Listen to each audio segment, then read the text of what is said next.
Hey everybody, we're just getting started. Waiting for G Spot to join so we can play some music. But let's fill the room out.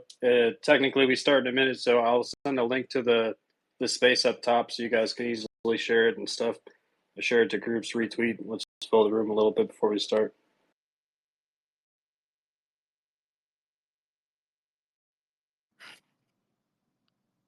Good night, fam. How's it going?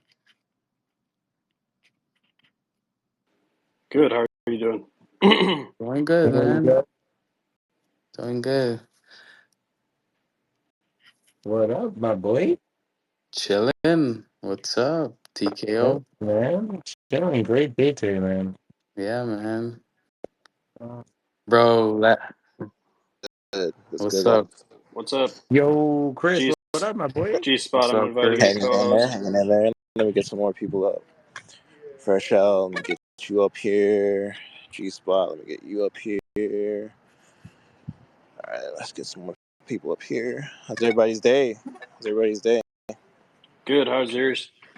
Good. I'm actually in Ohio right now. I had a flight super early from Vegas to Ohio, so I am a little bit tired tonight, but How is Ohio? it's fucking crazy, man. I mean, it's like it's just like it's. Sounds I thought it. windy. I thought it was gonna be cooler than this, but it's not. Oh, wow.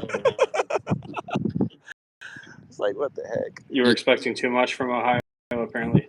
yeah. Yeah, I was expecting more than what I'm getting from it so far. But Did you bring a warming up jacket, bro? It gets cold out there. I I know. I mean, I I usually buy shit when I get here, so we'll see. Yeah. Oh, okay. G Spot, do you want to play any music if you can? I'm bringing artists up on stage, waiting for the people to fill the room. Yo, G Spot, what's up, my boy? Yo, what's up? What's up? Yeah, I can. I'm opening it up right now. I had it on the wrong app, but I got you. Just help me get the levels right, and I'll run some until it fills up. Y'all doing all right tonight? Doing great, fam. Oh yeah. Do Yeah, you guys doing make great. any cool trades? No, I got wrecked on that link you sent me earlier. You robbed I me, PvP. Oh, No, shoot. no, I'm yeah, just kidding. I was like, man, I can't even get this thing to go. 15K. It was a good coin. It was a good coin. Can't it, lie. it was funny. I bought a bunch of NFTs. Basically, I'm still on the NFT grind, and also Bro. Omega, of course. Yeah, Omega. Yeah, I'm like in an NFT hole right now. Omega sees all. Bro, I'm trying to get Bert, man. And Yeah. it was supposed to.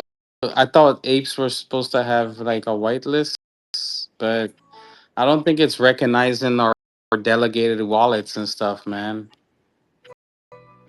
Yeah, so gotta wait for an hour and whatever's public mint. I think is what like an hour and a half. Oh, hour and 22 minutes now. Y'all gonna have to be quicker than me on Bird. I got my hand over the button right Yo, here now. chill. You know what? You can go hug the kids, bro. Yeah, You know what I mean? it just Look out the sucks. window. Yeah, we're supposed to have whitelists on that shit, man. All good Yeah, though. everybody, everybody, retweet the link at the top of the at the top. I'm gonna start at like 8:35, but I'm waiting for a couple more artists to fill in and also to pack the room a little bit. So go share and retweet the space link up at the top, and we'll get started in a couple minutes. We got Blue Eye Queen already hopping in. Oh, hey, Grimy, RFDZ down there. He's an artist as well, man. You gotta get him in this. Oh yeah, Gotta get him on here as well. Next space. Hit him up. he jumped in yesterday. He was in the first one actually, Yeah. but Oh, did he talk? yeah, he should. Yeah, he did for a while. It Oh, was okay. awesome. But we should definitely feature him as an artist sometime. Yeah, definitely. Yep. Yo, they need to fix X when you're down there listening on a phone. You can hardly hear this shit turned up all the way, but when you come up as a speaker, you can hear it a lot louder. What about people in the audience? If you guys can hear us, throw up a thumbs up. If you can hear, okay. After this space, I'm gonna call Elon Musk. I'm gonna tell him about the technical difficulties. So Thanks. Looking out. I'll let him know. Yeah, I got the music up a little higher right now. Hey, does that? Y'all let me know where y'all need it. John, I just sent you an invite to speaker.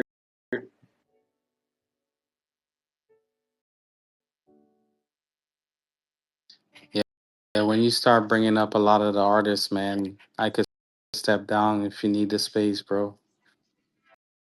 Just let me know. Yeah, no worries. We'll see. What's the limit on Twitter? Is it 12 or 16? I don't know the exact numbers actually. Yeah. It was 10 for me. I think it's 14 if you have two co-hosts, including the co-host and the host. Oh, okay. Or Bro, I'm so excited. I want to be I love being an artist critic. I love being a little critic here. I want them to come on up, and I want them to feel critiqued. That's what I want them to feel like. That's the opposite of what we're trying to do, basically. That's the idea. Critique could be good. Critique could be good. Close though, bro. Yeah. trying to like learn about the backstory of some artists, and yeah, I mean, definitely if you have questions though, that's like what it's for, building a forum for them to answer questions, like talk about their history, and show up for upcoming mints and stuff. So yeah, I guess we'll start now. Let me see who we've got for artists today. Blue Eye Queen, we're gonna lead with. She has Vibrant Energy, I believe is the name of the upcoming mint. We've got Hunter from Chimps. He told me he's in the crowd now. He's going to come speak when he's done walking his dog. Fresh Out, who made Silly Heads with a P, like psilocybin. And then John Winchell, who's the artist behind Sir Apes. We talked to him yesterday. He's up on stage. M Walk, who's going to come in, I think at 9:30, as well as Nico from the 10 KTF Gucci Grill community, and Hudson Group. Lanumi wasn't able to make it. They're going to come another time, and then Hudson Group NFT. It's an artist officer from the Mutant Cartel, and he's involved with Novel Labs. So that's going to be our lineup tonight. So yeah, just to like recap on the space, like yesterday we had a super awesome time. We started it for the first time yesterday. We're probably going to do it every day. Most of the time it's going to be like 8:30 p.m. Eastern time, and then lead up towards like 10:30 p.m., 11 o'clock, and we pass the torch to Chris's DGen space. Where did Chris go? He just get lapped or something? Jeez. But anyway, we pass the torch to Chris's like more meme coin center DGen space towards the end of the show. Like there's a lot of spaces on X right now for Apechain. What we want to do uniquely with this one is like really showcase the artists who are behind the work, who like instead of like the stuff that you're buying and minting and seeing other people post about, we want them to be able to talk about what their process is, like what their inspiration for the artwork was, what they're trying to make you feel, and like just for you to be able to know the artists. Like if you're investing in a coin, you'd want to know about the people behind the token. When you're buying art, maybe sometimes you want to learn about the artist and not just what you're looking at. So that's like our goal with this space, is like a deep dive into the artist behind the work. Also, I just wanted to throw out, I think Apechain is like pretty quickly becoming like an art hub. Like people are coming over here from other spaces, from other chains to like mint their art. There's people who have like been inactive, or there's artists who've been producing art but haven't tried minting, and then you see them jumping out on Apechain, and like it seems like I know there's more volume in like the meme coins right now on Ape, but like there's a lot of excitement around the NFTs, and I think and like a lot more price movement because of the lower supply, and I think people are just generally more excited about getting their art out there. So yeah, that's like a overview of the space. It's not really a hard shill space. More interested in what artists are cooking and like who they are. And then at the end, we'll like open up the floor so anybody who's got their own art or like who wasn't scheduled but just wants to talk about their like NFT projects, they can start doing that, and we'll make it like a little more open ended before we pass it off at the end. So thanks for everybody that's coming in, and I guess if we want to get started, Blue Eyed Queen, do you want to introduce yourself and tell us a little bit about who you are? GM, how's my sound? Can I get a thumbs up? You sound good at G-Spot. Okay. Can you turn off the music though? Turn it up or down? Down or off, because that's the only thing that makes it hard to hear right now. Voila. Hello, GM fam. I was on the episode yesterday, and I really love what you're doing here, everyone. It's great to get all the artists and the creators involved. We only go up together. I'm Blue Eyed Queen, former Yugo Labs. I started as one of the social media managers and promoted all the way up into a legal operations manager. But this past April, I had been in the layoff, and I actually used that as a blessing in disguise to focus 100% on my artwork. So this Thursday is my first launch of my NFT collection. I've got 69 original paintings. I thought that'd be a fun number. And I converted those paintings into digital assets.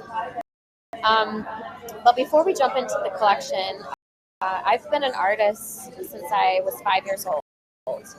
And if you're familiar with who I am IRL, you know that I have a physical disability. So I'm not mobile from my waist down. I use devices like wheelchair, scooter, all those goodies to get around. So I've always channeled my healing through art, and I've been able to go through some of these challenges through society by a natural form of just releasing it into the painting. So after I finish each painting, I write a story about something that I had faced, whether that was through society or challenges with simple things like the door. I can't, access into public spaces. And then I make that into my own little storytelling. And so when people start to read all of the different captions, they put their guard down and they start to be educated and aware about some of the things that they didn't always see because they needed that perception of what a differently abled or disabled person's going through. So this collection on Thursday has 69 captions and storytellings of all of these challenges that I faced, and they're very lighthearted. They're well versed. It comes from within, and each person will be able to resonate with me a little bit more deeper by getting into that perception of what I have to go through on a daily basis, and hopefully that brings us all closer together as a community. So I hope that was a nice intro. Yeah, feel free to jive away at what I should go into next. Yeah, I love that the message you're trying to get across, and I guess I'm wondering is painting your like main medium, or when did you get started in art, and like what was your story like from when you got started until now? I'm an expressionist painter, an abstract artist.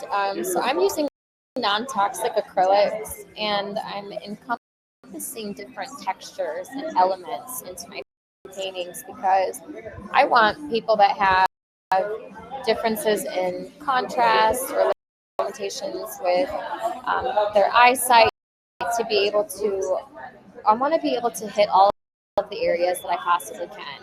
And because of my, if you look close enough at each of the paintings, you'll see that there's different textures and levels. So it's immersive. And I'll get messages from people that see my paintings and they'll say to me, I was staring at your painting for 4 hours. And I'm like, okay, tell me what you saw. And then they give me like a depiction of their journey. And to me, that's like the ultimate 100, right? When someone resonates with something that you created and they're feeling emotion through that. So my different color palettes are expressing things that I'm feeling. Blue can be anything. It can be depression, it can be sadness, it can be calm, it can be cool. But when you start to tie it into other elements and other colors, then that is the true trickery of intellectual behavior. Is when you have an abstract form and there's someone that spent so much time on it, that just shows that they're really encapsulated in your journey. So I started as just a painter, but then I began adding different elements to give it that 3D texture and that immersiveness. And then from there, it was just like, it set sail. I became a well-known artist, I guess you'd call it, shortly before Yuga actually hired me. I was a Miami artist resident in 2021, right when we were minting in May. It was like amazing. It was almost a dream come true. So I spent 6 months as an artist resident in Miami, which is extremely tough, extremely hard to come by. And I gained that slot because I was a street artist and I would paint 4 days a week. And I'd be out there in a place called Wynwood Marketplace for 10 hours on my feet with my service animal. And it just led up to that one person that was like, hey, would you have interest in being in our gallery? And I'm like, absolutely. So it was all that hard work and being on my feet. And when you have a disability, all of these limitations, they add up. But I wasn't letting my guard down. I wasn't going to stop. And I ended up earning the End of Art Basel show, which is also a big tier in the art community. And then 2 weeks later, Yuga Labs sent me a DM on LinkedIn asking me if I wanted to have a job there and interview process. And the day after Christmas, I started my journey at Yuga Labs. So it really was a trickle effect. As soon as you put all of the things that make you passionate and all that energy into that arena, then you'll watch how that journey just folds and goes and goes. But I have a lot of faith, and I pray constantly, and I feel like that's how I've been guiding my transition from a physical artist to now a digital artist. So my first collection this Thursday, this was the first time I've ever done this, and it's a learning curve. It's a growing curve. So I'm like super stoked to be able to, I think I hear myself echoing. G-Spot, I believe it's you, because I hear a little bit of me. If you don't mind muting your mic, G-Spot, I'm sorry calling you out. Okay, there it is. I was like, I swear that lady sounds like me, and then I'm like, oh, it is me. So yeah, I'm evolving, and I also just, again, with this collection that's coming on Thursday, it's like phase 1, because once you own a piece of vibrant energy, a piece of my story, a piece of my lifestyle, I'm gonna make it so that you can incorporate a printed piece or a poster or a fanny pack or something more, because I feel like tangible energy is also really good for you. Physical is good, but also having like an element of that piece, it just changes the environment, and that's the mindset that you have to put. Art is subjective. Not everyone's gonna like my abstract style, and that's okay, because it's not meant for everyone. It's meant for the ones that want to receive it and the ones that want to love it. So I really appreciate the opportunity again to kind of share my story. Of course. I wanted to add something that I thought is like really interesting you brought up is your how you're writing like these stories about how you're feeling or the inspiration after you make these pieces. So you include that in the metadata for like each of the pieces that you're releasing? Yeah, so every piece is going to have that story. And so all of my paintings have been created in different parts of the world. So it's definitely a jaw dropper when I say this, but since my layoff in April with Yuga, I've opened 5 art galleries in my beach town, and that was in April. That is like so mad. I'm like, whoa, what is this going on? So I have 31 international art galleries around the world, and so each of these pieces of the collection, Vibrant Energy, are some of my favorites, and they were different emotions that I was feeling traveling. I've traveled 38 countries, and I'm physically disabled. I have to use a wheelchair or a scooter to get around. So if you think about all of those different dynamics when you're traveling abroad, they don't have the ADA, which is the American Disability Act. They don't have policies for people that have access issues. So I talk about those different challenges and those different journeys and the perception of what different cultures are sharing about people that have differences like myself. So I've learned that, again, not everyone's going to like my abstract art or my stories, but once they start to take down those layers and they become connected with it, then they'll start to see something new. And that is a win to me, is if you can be touched by my art and be encapsulated in that moment of time, wherever I was when I painted that, I feel like everyone's going to be able to hold a piece of my journey for the last couple of decades that I've been creating all this art. That's like wild. I had no idea that you were such an established artist IRL. Like aside from these, and had so many galleries. Like that's amazing. It makes me way more hyped for this launch than I already was. I also like what I love about what you're putting in with your descriptions and writing the stories afterward. Like just that being a part of the process is like like sitting down and meditating afterwards to be able to like put through like what you were feeling. I think like that's interesting to do for each piece. I also think that like it's kind of like a storytelling NFT, but not exactly what you would normally think of as a storytelling NFT. Like there's not like a character going through some arc or like 10 KTF where they have like the weekly stories. It's almost like like an autobiography, I guess, or like your own story that you're telling in the metadata. Do you have like any examples of like what that might look like, the description, or do you want us to wait until the mint? Oh yeah, totally. I'm actually I'm gonna publish a blog post very shortly here of all of the captions of the story, so that before the mint drops, people that want to see what piece they could pull, that would be a good idea for them. So I'll read one to you.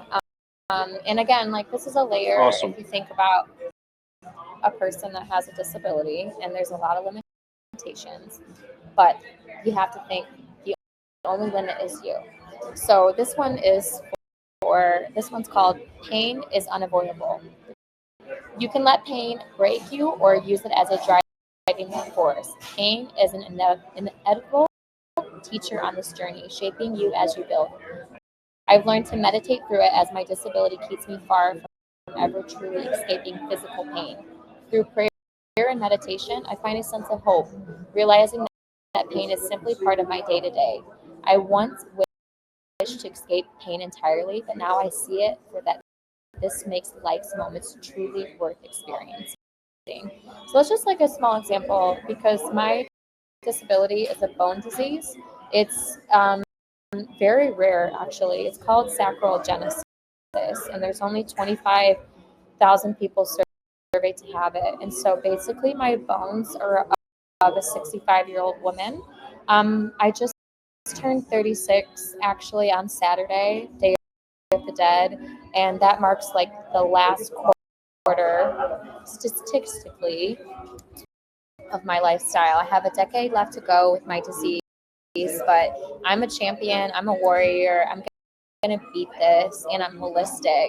And I feel like having this almost sand dial of a lifestyle, it actually makes you work harder.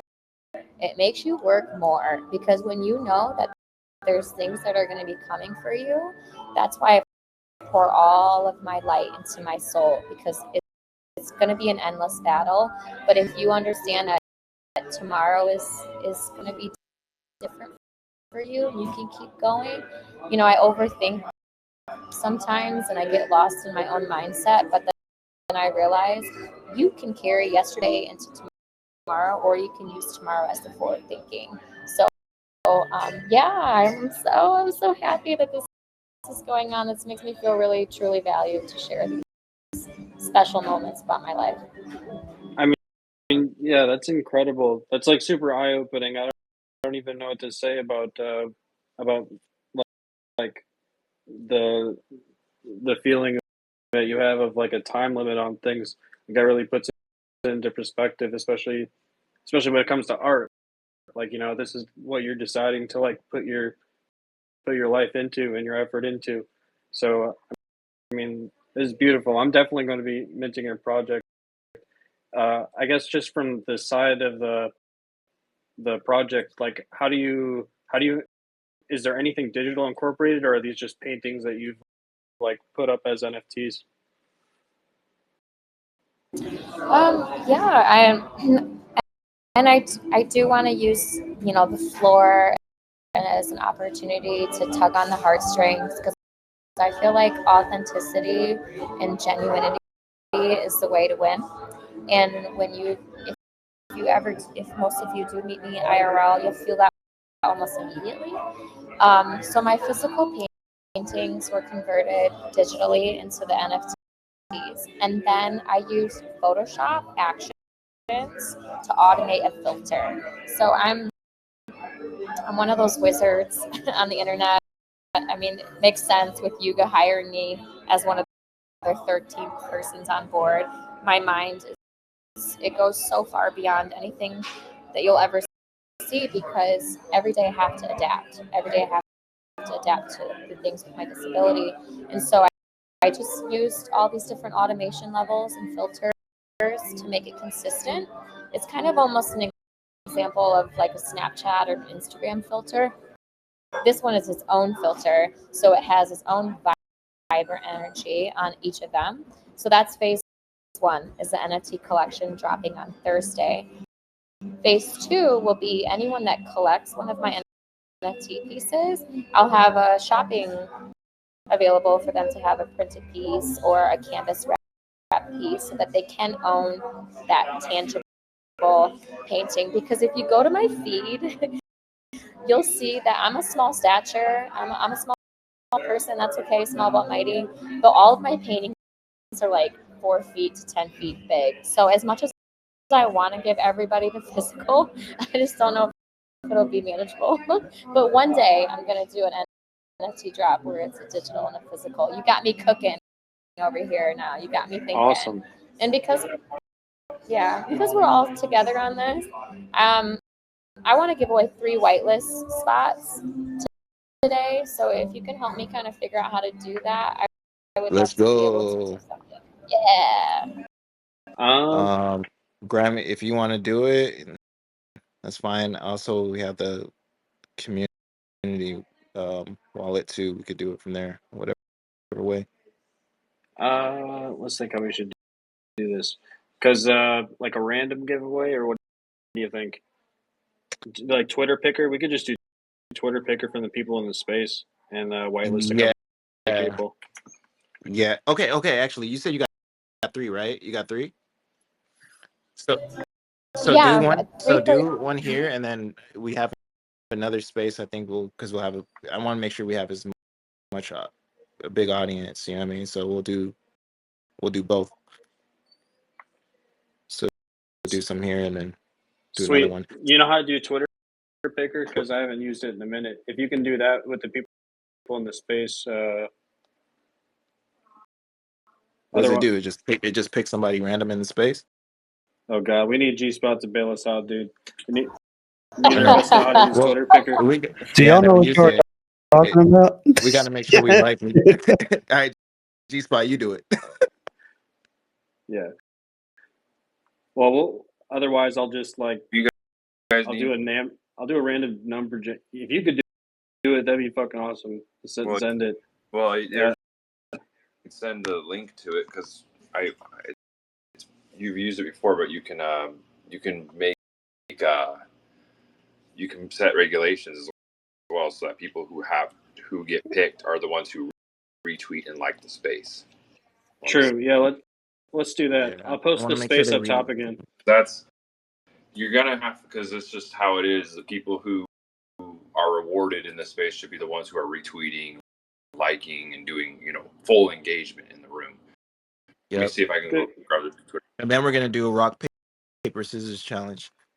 Good call. We're gonna do that. So this, Yeah.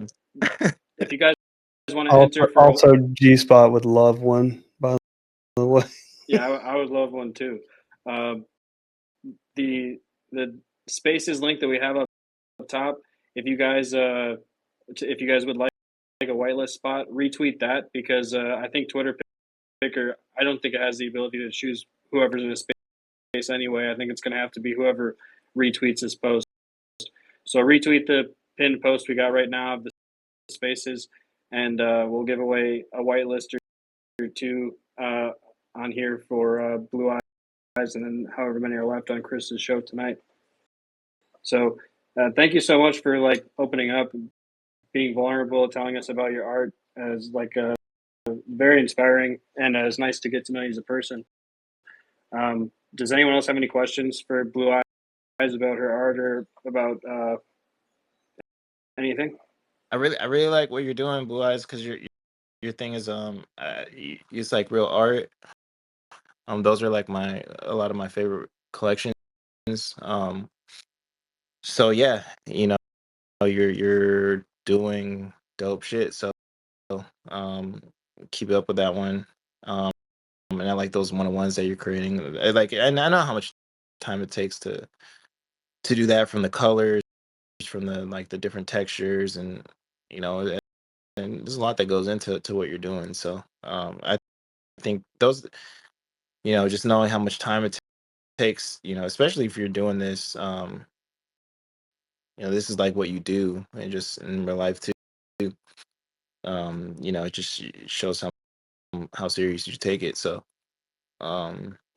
yeah, I like it. So Thank you. That means a lot because abstract is about being intellectual, and every person will see something different.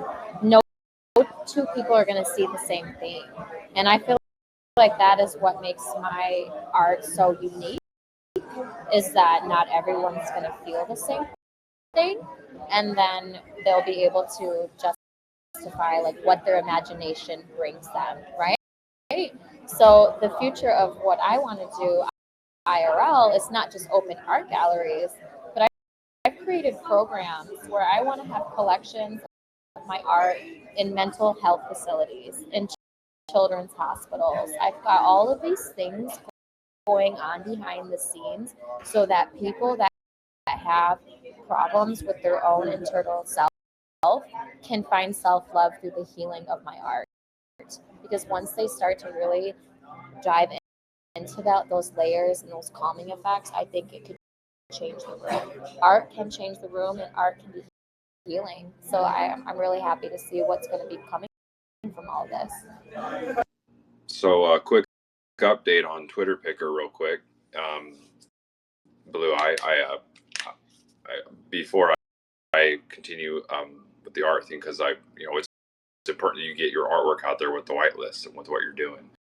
So sorry, I just was shifting gears, but I went to the official link, and I think you can appreciate it, Blue Eye, because you were on the litigation team, correct? You were on the litigation team, so it's really funny. Yes, I think one it goes of them.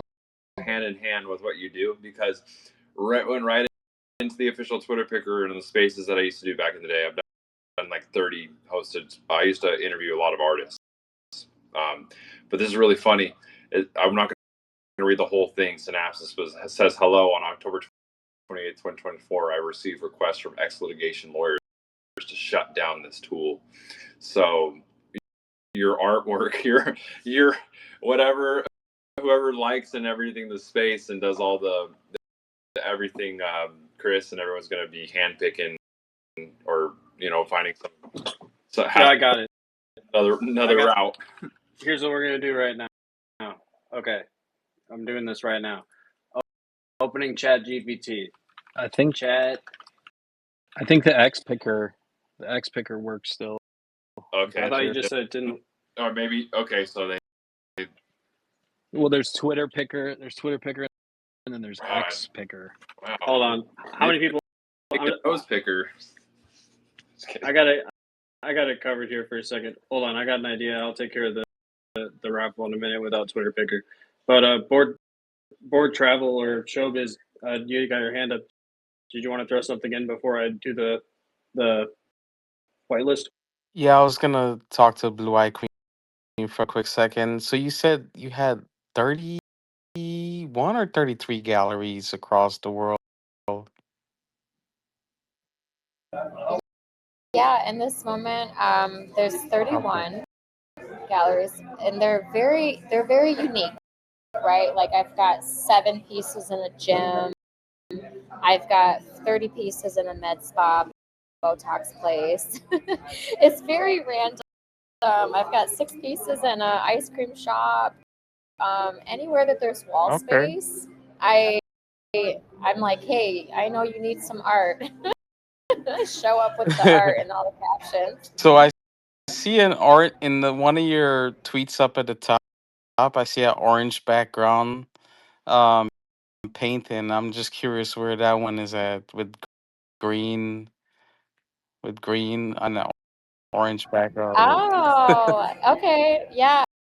Well, actually, funny enough, that one's in my studio apartment.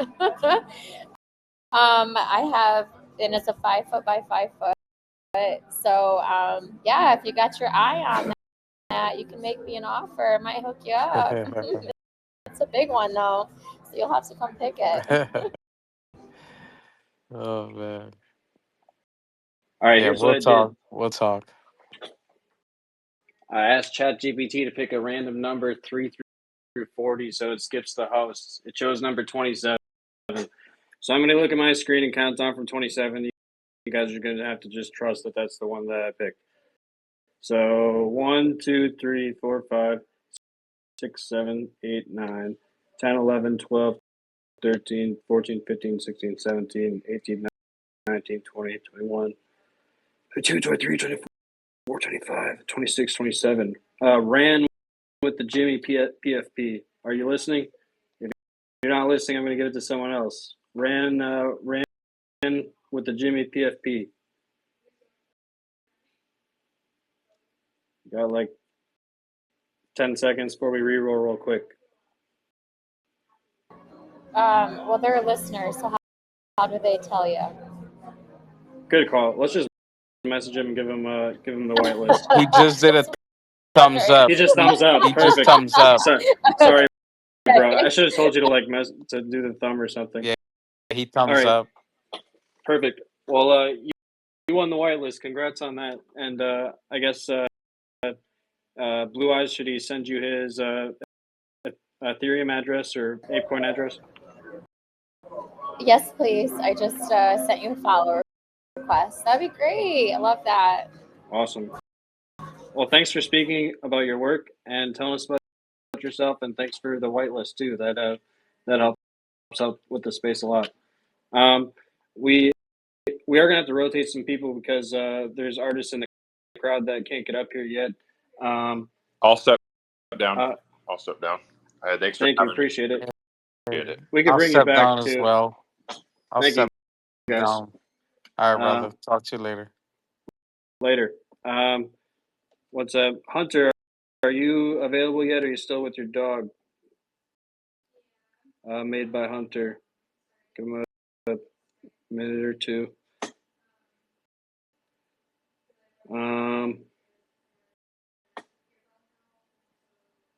Otherwise, let's go to Fresh Out here. Fresh Out. Did you want to talk about your collection, silly heads, or I don't know how to pronounce it, silly heads or silly heads? Okay, Yeah. and tell us about your background as an artist. Like, what got you started in art? Yeah. Thanks, guys. My name's Billy, aka Fresh or Fresh Out. Nice to meet you. Nice to meet you too. I've been lucky enough to hang out with you guys for the last couple of days. It's been fun. I really enjoy all the spaces. Thank you again for having them. It's pretty awesome. But yeah, my journey's been a long one. I've always grown up like drawing, pen to paper, old school, and when I got a little bit older, I started doing videography. I started shooting video and editing video, and it kind of, someone found me on the internet because it was like the beginning of the internet. I put my stuff up on the internet. What kind of video work? YouTube. It was, it started out with just like funny videos with my friends. It was the CKY era. But like the early days of YouTube and stuff. Yeah, it was like pre-YouTube. I actually had like a little like website that I spun up. I've always been like a techie tinkerer. Like my dad did computers, so I even built little robots that didn't work, but just like looked cool when I was a kid. But yeah, I started doing like funny videos with friends, and it kind of, I put them on the internet on this little website. And I don't know how this guy found me, but he like pretty much just emailed me and was like, yo, like, let's meet up. And I thought it was super weird. So I had my mom and dad come, and it was like in like freshman year or something. And it was sketchy to meet someone offline. But anyway, he ended up being a professional director. I worked with him for 7 years, got to tour, the entire world. I toured with Van Morrison for like 2 years, Zach Brown Band. I did That's awesome stuff for Disney. Yeah, I did like Sorcerer's Apprentice and Toy Story 3. I worked on both of those projects as an editor.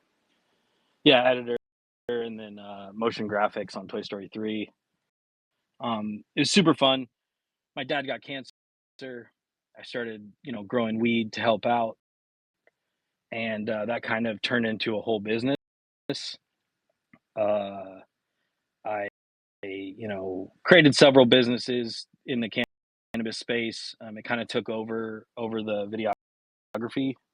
The videography was like kind of keeping me away, and I wanted to be close to my family. I still stayed an editor for quite some time, but stopped like touring and stuff. But yeah, I started a cannabis business, and my focus kind of drew more towards industrial design, like spatial stuff, packaging, products, experiences, creating that kind of stuff. And that's really where, I kind of lived for several years. And then I started mining Ethereum in 2016 or 2017, 2016, and built up a pretty healthy bag. Totally didn't miss the whole beginning of the NFTs, kind of like missed all that, but fell in love with it as soon as I saw it. So, being a tinkerer, being kind of a techie dude, like I taught myself HTML when I was in middle school. I was like, I'm going to learn how to make a generation script just for fun. And then, I needed art. So I was like, fuck it, I'm going to just make some art, and it'll be fun and whatever. It'll be about something I'm passionate about, which is hallucinogens. That's a whole separate story, how I got on that tip. Let's talk about that story. If you're willing to. I mean, how does it influence your art, Yeah. man? You know, me personally, I've just always enjoyed hallucinogens from the moment I ever took them. I feel like they give me perspective, and I feel like they kind of, you know, they kind of take you out of yourself to where you can kind of almost see or experience yourself in a third person, to kind of, you know, react accordingly, I guess. You know, it's like a mental and spiritual reset, if you will. Um, so for me, it's just something I've always been passionate about. You know, being in the cannabis space, that was kind of the natural progression of the industry. You know, you start with weed, and then you kind of work your way into different markets. However, you know, I've I've always been a big proponent of them. I encourage people, you know, to start slow, but definitely it's something maybe you should try. And yeah, so I mean, when it came to, you know, building a generation script to generate, you know, art and have it be like weighted and stuff, I needed some art. I I definitely knew from the past how to, you know, work Illustrator. So the whole thing was done in Illustrator. You mind if I You jump know, in for a second? originally, sure, sure, I was just yeah. gonna say, like, the just like hearing the story of you like transitioning from like, you know, like video to industrial art in the cannabis space, and then like into like generative work.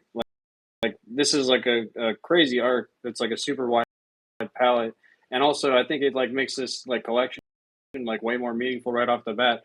Like I look at it and I'm like, okay, this is these Thank are you. like um, you know, it's silly heads, so they look like a silly collection, and then you hear this backstory, and it's like this is actually like a super integral part of your life, you know, like from the cannabis business into like you using hallucinogens to like basically like work on yourself, like you were talking about.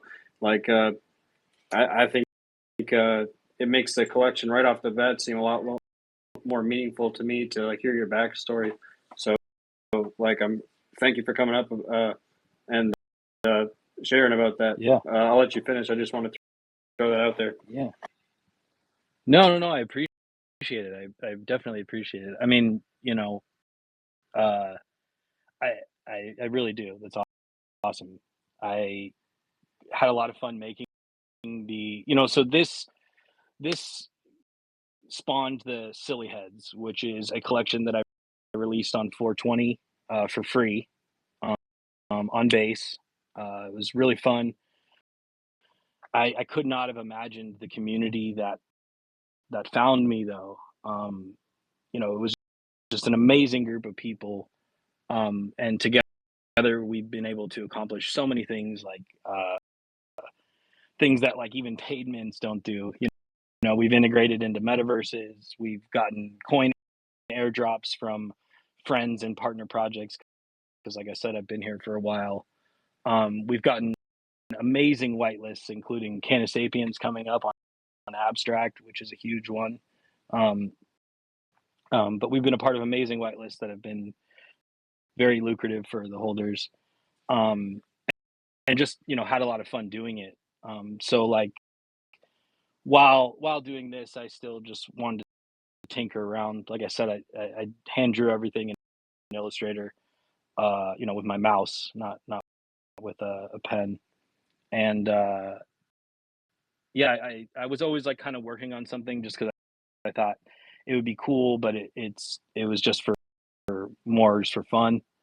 But I was working on like the mutant version of the Silly Heads, and then, you know, I was sitting in these spaces while I was kind of putting around, and was just seeing all this stuff going on Apechain, and I started, you know, aping into stuff, buying NFTs, buying coins. I don't know, I kind of like lost it for like the first couple of days. I was like, yo, this is too much fun.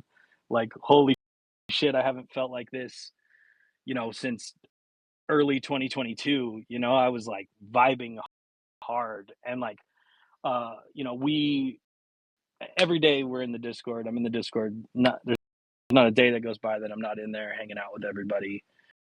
We got a really solid community, and you know, we were all. I got a bunch of people who, you know, I've been an ape for over 2 years now, but I got a bunch of people who had no you know, connection to Yuga at all or anything ape, and now they're full on ape chain. It's the only chain they're buying NFTs on.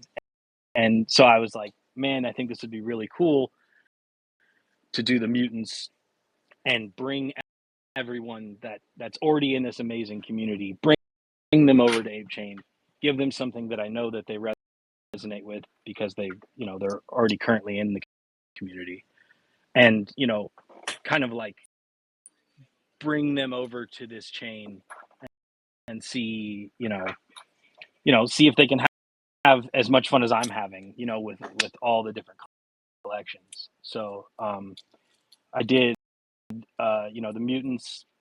It's double the size of the original collection. Like I said, it was a free mint of 4224.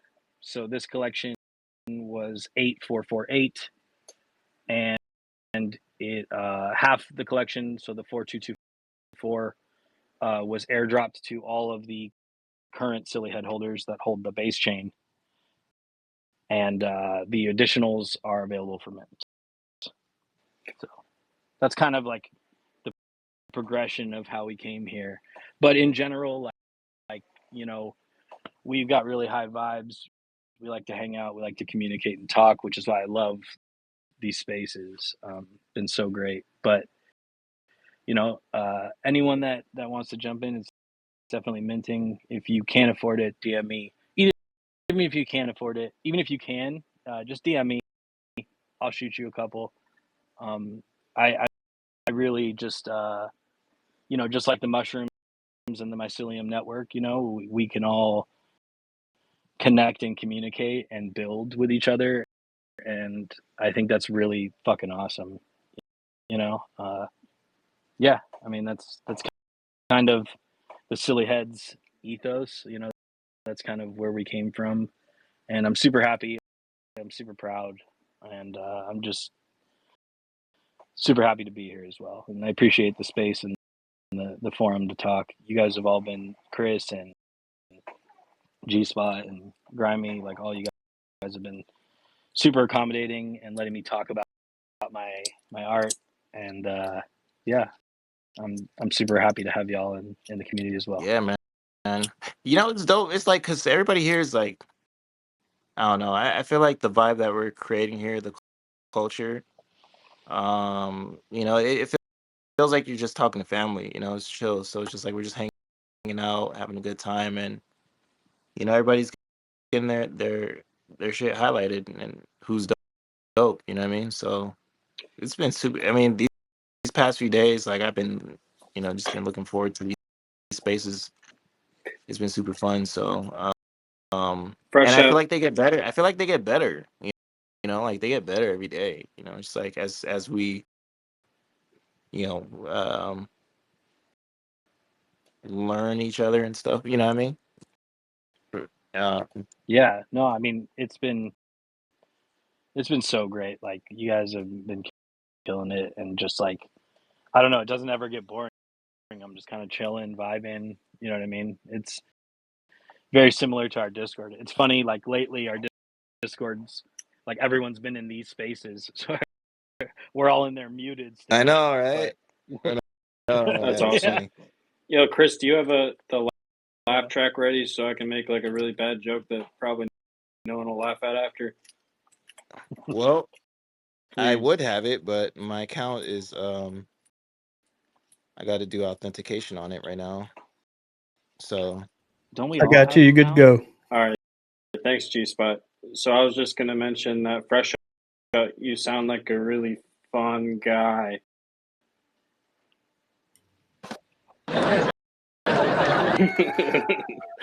Thanks.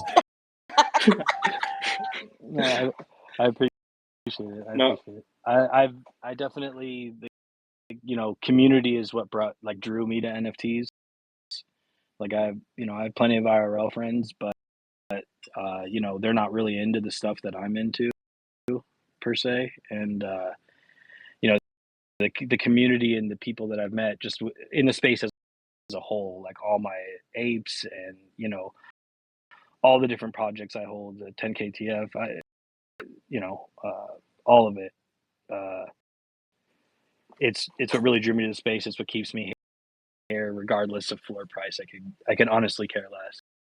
Like I'm accumulating at this I'm in moment. the same boat as you. I think a lot of this stuff on here is just crazy undervalued. People are thinking of it in weird terms because it's like $1 per eighth instead of $3,000 per Ethereum.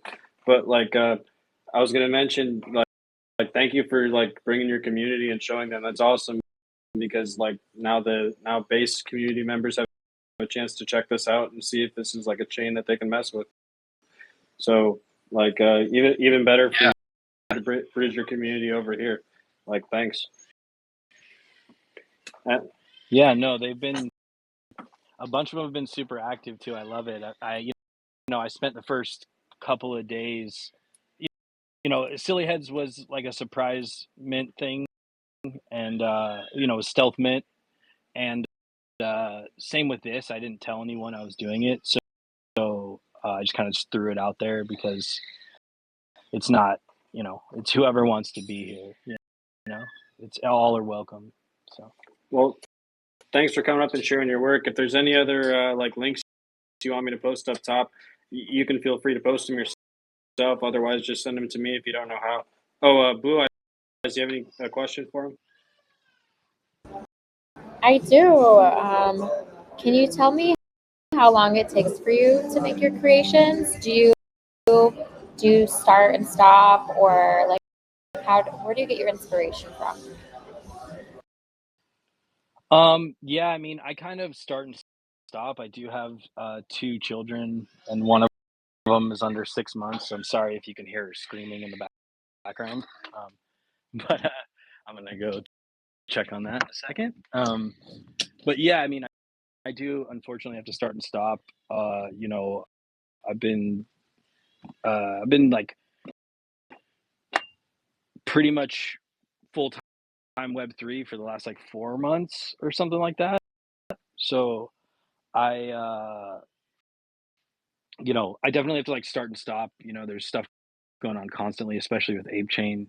Got to be on it, got to be ready, got to be focused. Um, so currently it being my profession, I've been a little bit more focused, so I do have to start and stop. But it's something that I'm always doing constantly. Like with the exception of this collection being like the file size got like super big just because there were more traits than the original collection. So it was kind of like crashing my computer a bit. I don't have I had to like switch to the gaming rig instead of using my like normal computer that I use every day. But it made it a little bit harder on the start and stop just because I don't leave that computer up. But yeah, I mean, it takes hours. Yeah, it takes it depends on what it is. Some stuff's obviously easier. I'm not the best artist. I wouldn't claim that I'm like some like renowned artist. It's more just like a passion, and I'm a demon with that Bezier curve. Nice. And so yeah. Yeah, I'm the same way. Like work gets in the way. Sometimes you have to take a couple years where you're not like into art, and then you can find it again. So, like, life happens. Yeah, I still do like video editing for people and stuff. Like, I still have to do like random stuff here and there for random consulting work and stuff like that. But yeah, I I take it when I get it. Right. I'm I'm also like started art-wise with like video creating and editing, so I'm like similar there, and I'm also still doing like occasional commercial work. So like I relate to you there. Maybe we have a similar style. I'd have to see some of the stuff you're making.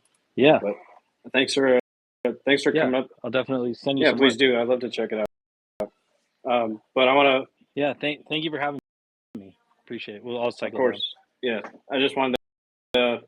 We're gonna talk next to Hudson Group if you're there and you hear me, and then on deck we're gonna have M Walk, who we're gonna bring up to stage if you're in the audience. Let's go Hudson Group.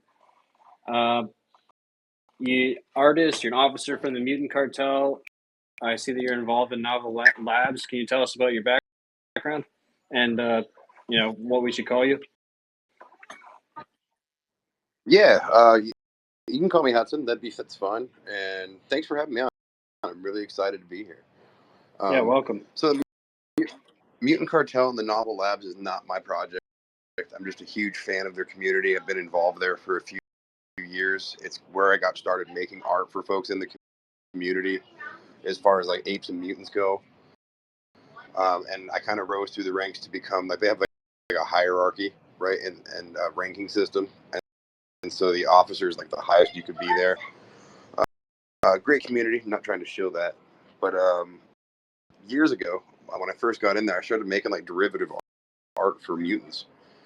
They have a lot of really neat traits, and I love to like take them apart and kind of make really unique art with them. I'll pin a post here in a minute. And over the years, it's just kind of turned into like a fun thing for me to experiment with. I'm not a traditional artist. I'm a single dad now. For the most part, for years, I was into corporate sales, and then COVID came around, and things kind of changed in my life. Where, I was at home a lot, and I was experimenting with the computer again for the first time in years, making art, and it really turned into something I really have turned into a passion, and I love doing it.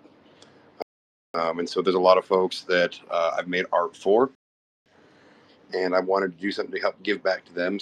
So I'm going to give free mints out to all those folks and hope to share some of this new style of art where I've turned it into animation and kind of a real focus on optical illusions and psychedelic digital art.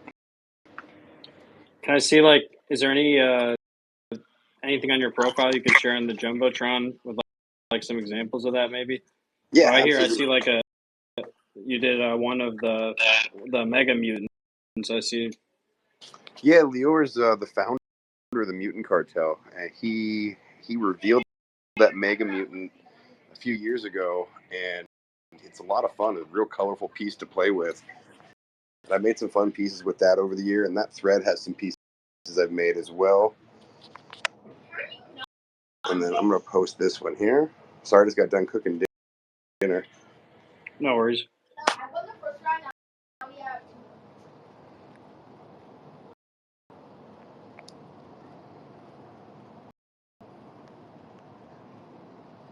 There we go. And so there's a little bit more of a backstory there. Pieces that you see to custom pieces for the cartel, T-shirts, banners, phone backgrounds. I really just love to experiment in different mediums. Your thing didn't pop up on the Jumbotron yet for me. Is it like your post about the bit of backstory on the art? That's the one. All right, I'll share it up top for people just in case they don't see it either. Yeah, it looks like a backstory, and then at the end in the last post here are these samples of the work that you've got coming up to mint. Absolutely. So these are animated. Are you just now getting into like the animated side you mentioned? Yeah, it's been about 7-8 months now where I've been experimenting on the animation side, and it's fairly new. Just been experimenting with it and having a lot of fun. Are there any? Is there a meaning behind your work with these these mints, or like what was your inspiration? I could definitely see like some psychedelic inspiration, especially with the green one. So I focus a lot. Like I find that meditation and um, I don't want to say therapy, but so I struggle with depression for years now, and it's something that creating art and I don't know that theme has just been an expression for me that I find a lot of joy in making, and that's something that I wanted to highlight with the art. You'll see in some of them there's like different like um, different traits that have like screaming heads or that express different emotions. And I tried to put that into the art and the animations as much as possible.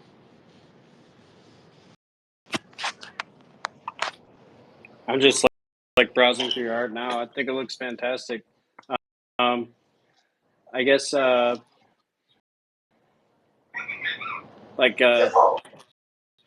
your like early days, like how did you get started with art before Mutant Cartel or any of that derivative work?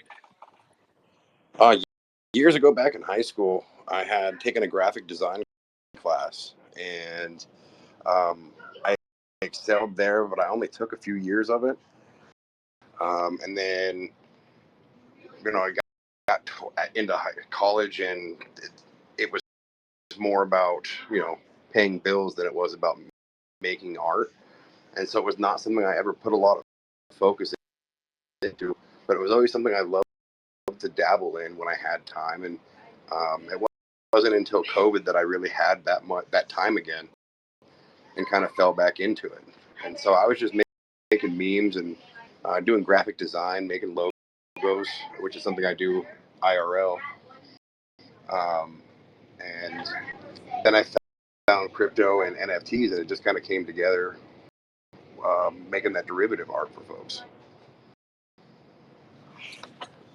Yeah, I love your derivative work. I've seen this before. I didn't know that you were the one behind a lot of it.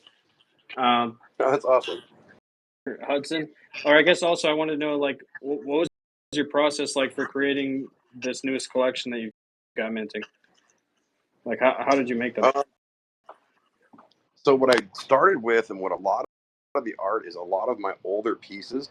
Then I would take away the backgrounds or alter them and put them into the animation and use different filters to create the pieces that are in this collection. Other pieces are generated using like a base for like I trained an AI model with a specific theme that you can kind of see repeating in some of those like static pieces with the psychedelic visuals and stuff like that. And then I'll put those into the animation filters and play with that. I think that's like incredible. The first time I even heard of anybody doing like training an AI model specifically with their own art was yesterday, and you're like the second person that has like talked about it already. Like it's awesome that people are integrating that stuff, and I'm glad that AI is getting into the hands of like real artists instead of people trying to capitalize on it right off the bat. It's an exciting tool for sure. Yeah, I definitely think that artists should be using it rather than like shunning it. I think like there's some people that are afraid of AI coming over and taking away a lot of like the human aspect from art. But I think that it's actually like a super tool for people that are authentic. So does anybody else TKO or anybody else you have a question for Hudson before we move on? Thank you for coming up and speaking. Really appreciate you sharing your work, and I loved it. Yeah, no, thank you, Hudson, bro. I'm just looking at I was just looking at your banner and stuff, and I was kind of lost.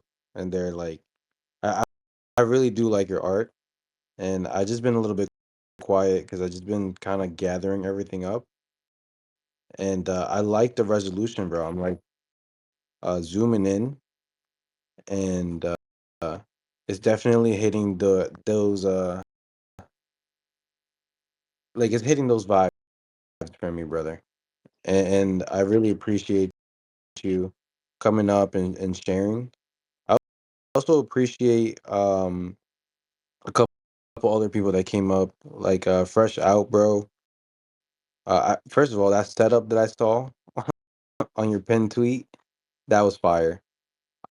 Um, but I really do appreciate everyone showing like where they're coming from and where we're at now, and it's just amazing. It really is. But at the moment, I don't have a question, bro. I'm just like picking everything up and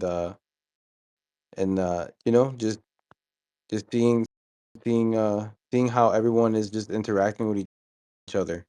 Is definitely a great vibe. Yeah, just soaking it in. I love it here. I love. Thank you guys for all coming. Like, Yeah, it's good here. It's fun. I love learning about these new artists. Just last, Hudson, is there any details you can give us about the mint? Like any time where people should be looking for info when it drops, that kind of stuff. So I don't have a team, so it's just me kind of figuring this stuff out. But there's some great platforms. I've nailed it down to 2 different ones, and the mint's going to be 20 ape or less per mint. There's going to be 1,000 pieces. Should be Friday as long as I'm able to get everything on the front end taken care of. But all the art is completely ready to go, and I just have to figure out kind of like the phases and the whitelist process. And to that, I'm happy to give away a couple of whitelists to some folks here as well. And stay tuned to my page. I'm definitely going to be dropping some more as well. How many whitelists? How many whitelists? We'll do it real quick. Yeah, let's go with 3. All right, 3 of them. I'm asking ChatGPT. Choose 3 random numbers.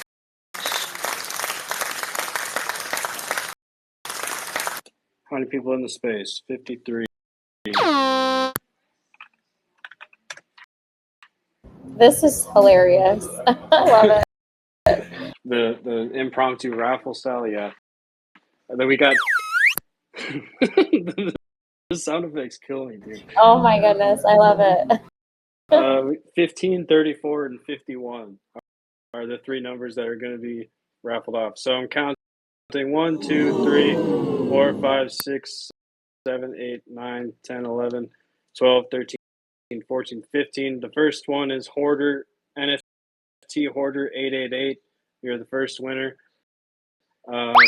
So if you want to shoot a DM to Hudson, or Hudson if you want to DM Hoarder, Hoarder's winner number 1. Next one is 34, so 16, 17, 18, 19, 20, 21, 22, 23, 24, 25, 26, 27, 28, 29, 30, 31, 32, 33, 34. Oh, we got Danny, Common Z11. So that's Danny. He's got a triangle. He got a cool profile picture. I like it. But so Danny with the red triangle, thumbs up or something or whatever. But just DM Hudson for your whitelist spot, or Hudson reach out. That's the second winner. Last one's 51. So we got 35, 36, 37, 38, 39, 40, 41, 42, 43, 44, 45, 46, 47, 48, 49, 50, 51. And this is Joshua Tango with the weird Pepe looking profile picture that's like a pink dragon frog thing, and he's got a red triangle next to his name. He's down at the bottom there. So Joshua, if you want to send a message, you got a whitelist spot to Hudson's project, or Hudson if you want to reach out. Hey Hudson, thank you for giving those spots away. I really appreciate it, and I appreciate you coming up to talk and being vulnerable and sharing your work. And yeah, thank you. Thanks for like helping build this space as our second one. So appreciate it. Appreciate you guys. Thank you so much for your time. I'll go ahead and hop down now. Thank you. Next we got NM Walk, and I believe that you're talking. Are you the artist, or are you talking on behalf of the collection? Let me see. Sorry, I wrote it down. Make Make it it great great. again, right? Yeah. Yeah, Tell so us about your project. that's actually my buddy. Yep. Yeah, he's my buddy. Helped him sell out, so that was a lot of fun today. I think it's a perfect time for it though right now because obviously the election, and I apologize. I was telling G Spot earlier on a different space that my voice is just shot. But it's tis the season, so whatever. So you guys just have to deal with it. But yeah, it was really fun to see that art come to life, and he's not fully doxxed, I guess, but he's a DC comic artist, really passionate. He's been there since the OG days of Apes, and then bringing that collection to Apechain. It was the cheapest mint, but I honestly think it was like one of the more fun mints that we've done, just because the vibes were. It wasn't like this huge flip thing. It was everybody that jumped in there. I thought it got botted because it went so quick. It was sold out in 11 seconds, but come to find out, it was a 10 max wallet mint, so you can only get 10 at a time, and just people were excited about it. So it's fun seeing the artist vibe coming back, and I think that's kind of what's been communicated throughout this whole space. But I feel like we're in the old days of, it's not that old, but 2021, the original minting days of early Ethereum. But yeah, just shout out to him, shout out to everybody that's building right now. It's been a lot of fun. Is I'm there? actually on the. Sorry, go ahead. Yeah, what was that? No, you're fine. I was just gonna ask, like, well, I know he's not doxxed, but is there anything else you could tell us about the artist or his background? I know you said he worked for was it Marvel? Yeah, he's worked for Marvel. He's done a lot of the like Wonder Woman comics, Spider-Man. He's drawn all those characters in quite a few different comic books. He's drawn comics So, for Marvel directly. Yeah, for Marvel. That's Yeah. fantastic. That's crazy. Yeah, he brought a fun little spin on, because there's a couple of Trump projects out there right now.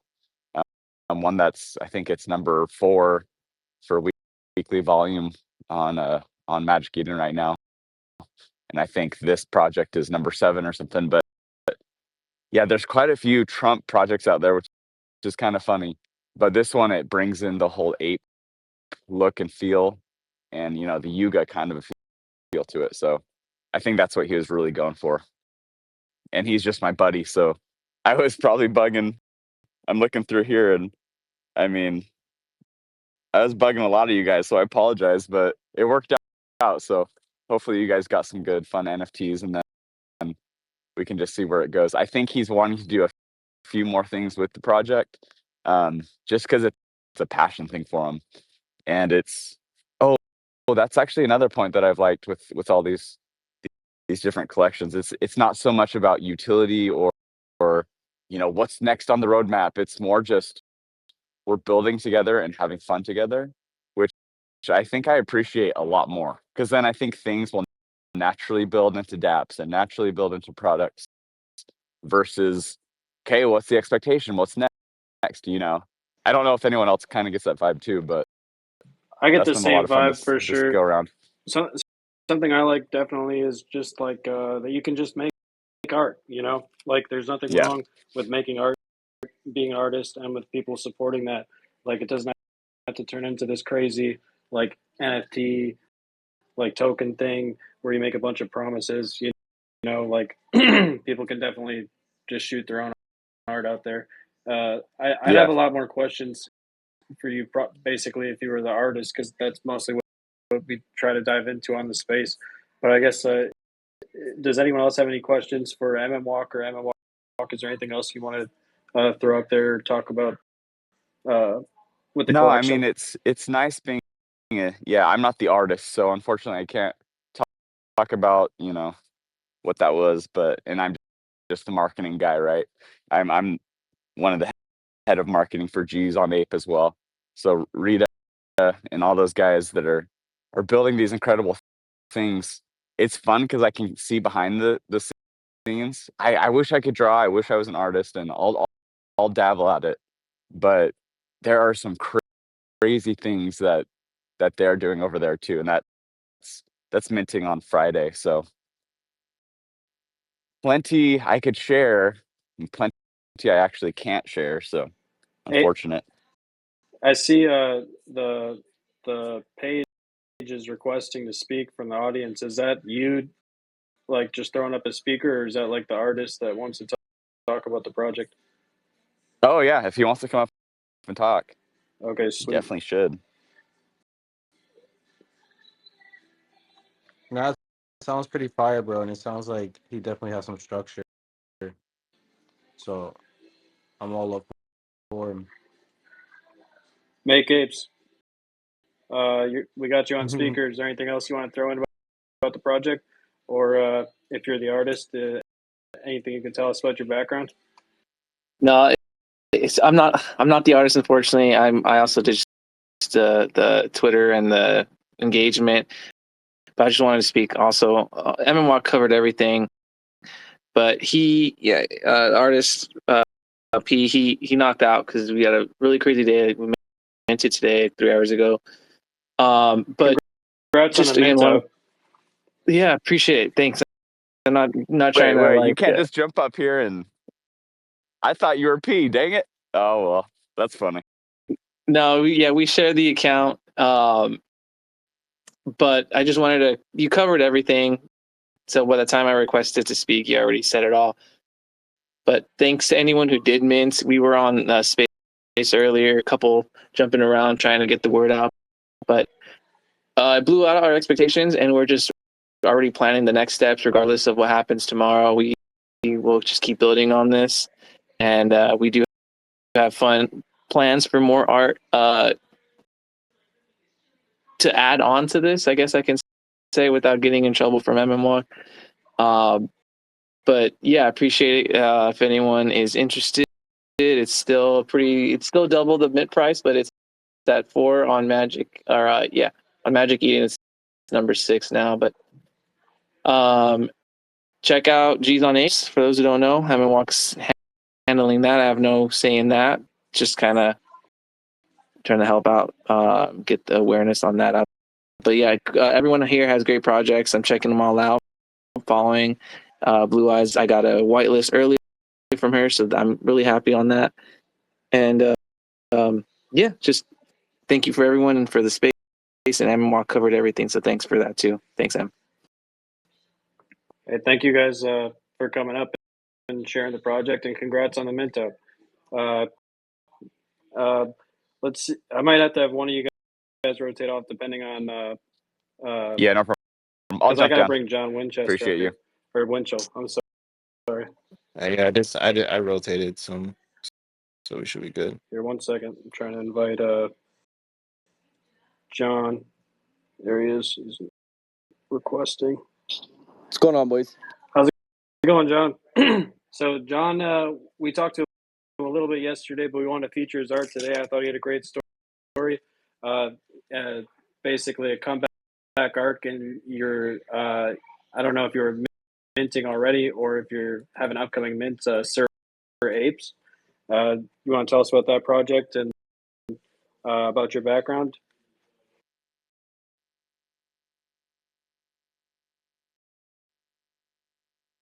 Never mind, he got rugged. I gotta bring him back up.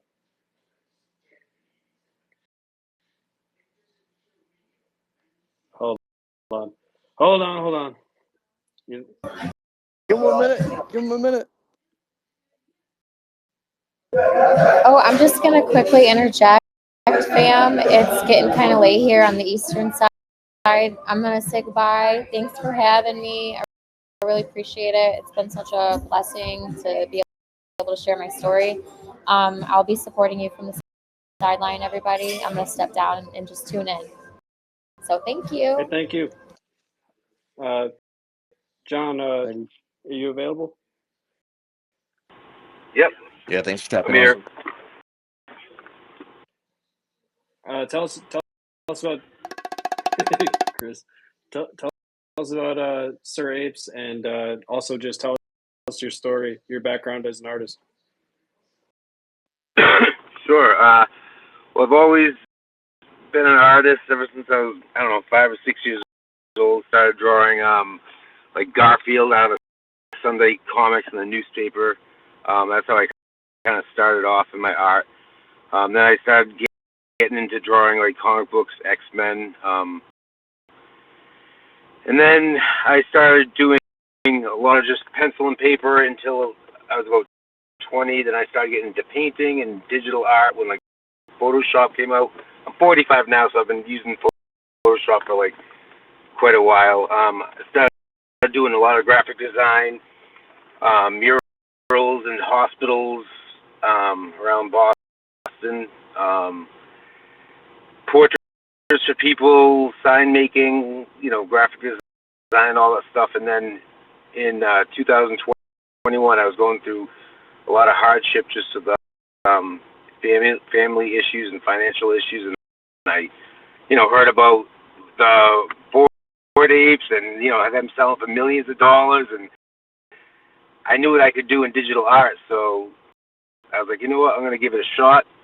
I watched a lot of Gary V videos, and I listened to his advice, got a Twitter account, started DMing all the board apes, and started doing a lot of custom pieces for them, and that kind of caught on. And then I got asked by Grandpa Apes, not the country club, not Grandpa Apes Country Club, but the regular Grandpa Apes, to do a project. I did that. It was going well, and then everything kind of went sour, and I didn't receive a big payment, and then he kept minting and wasn't paying me at all. And I have 5 kids, and it really kind of turned me away from crypto for a couple months. Came back, trying to work my way back into That it. sucks. Yeah, it did. Are you still what's that?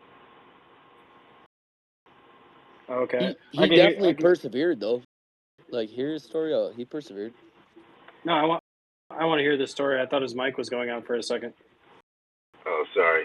Yeah, and so basically, when I got back into it, I felt like I always had the relationships with the board apes to kind of help me through it, and I do the ape makeovers and the mutant makeovers where I just take their ape and just add crazy amounts of detail. It's all raw art, raw, hand drawn, no effects or anything, no 3D modeling, just old school hand drawing. And Is that your normal style? Is like old school hand drawing? Would you say that's your regular medium?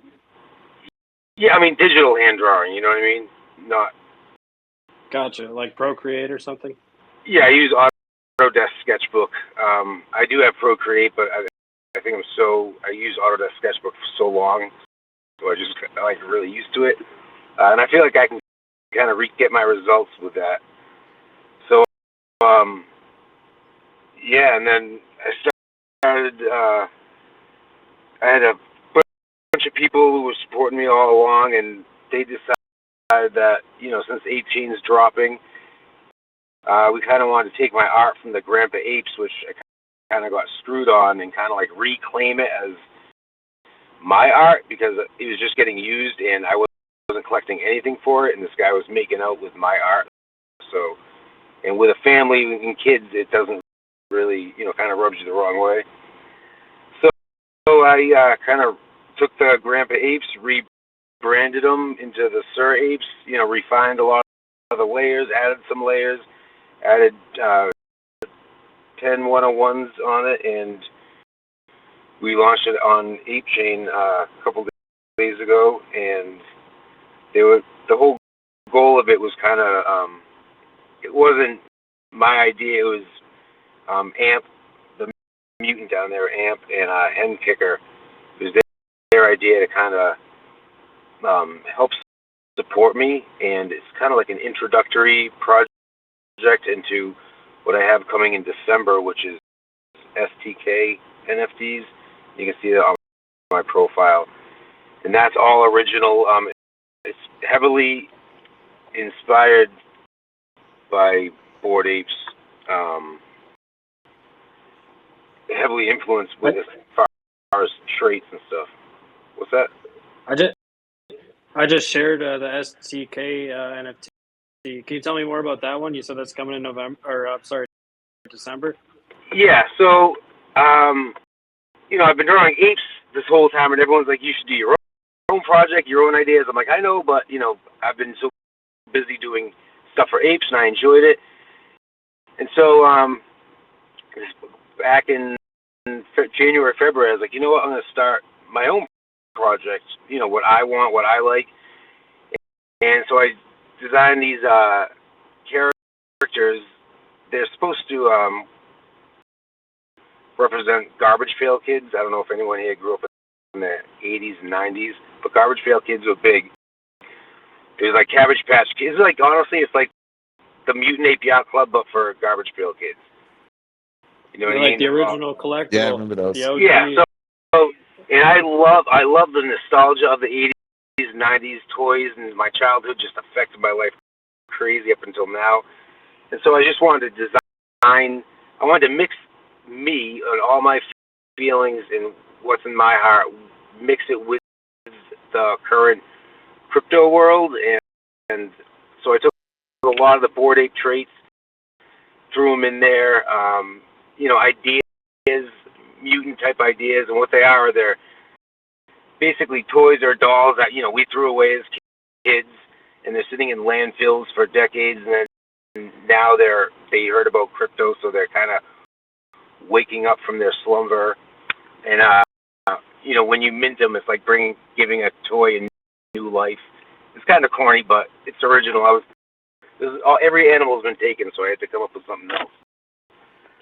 But are these like animated? I mean, this looks like like full on Yeah, 3D digital art. Like the NFTs are all the NFTs are all just hand drawn. All the lighting and stuff is just whether it's airbrush. I really don't use a bunch of tools. I use like the airbrush pen, and that's it. Like when I say it's raw, it's raw. And no how do you effects turn it at into all. these? How do you turn it into like the graphics? That's somewhat new because I started getting into AI a little bit,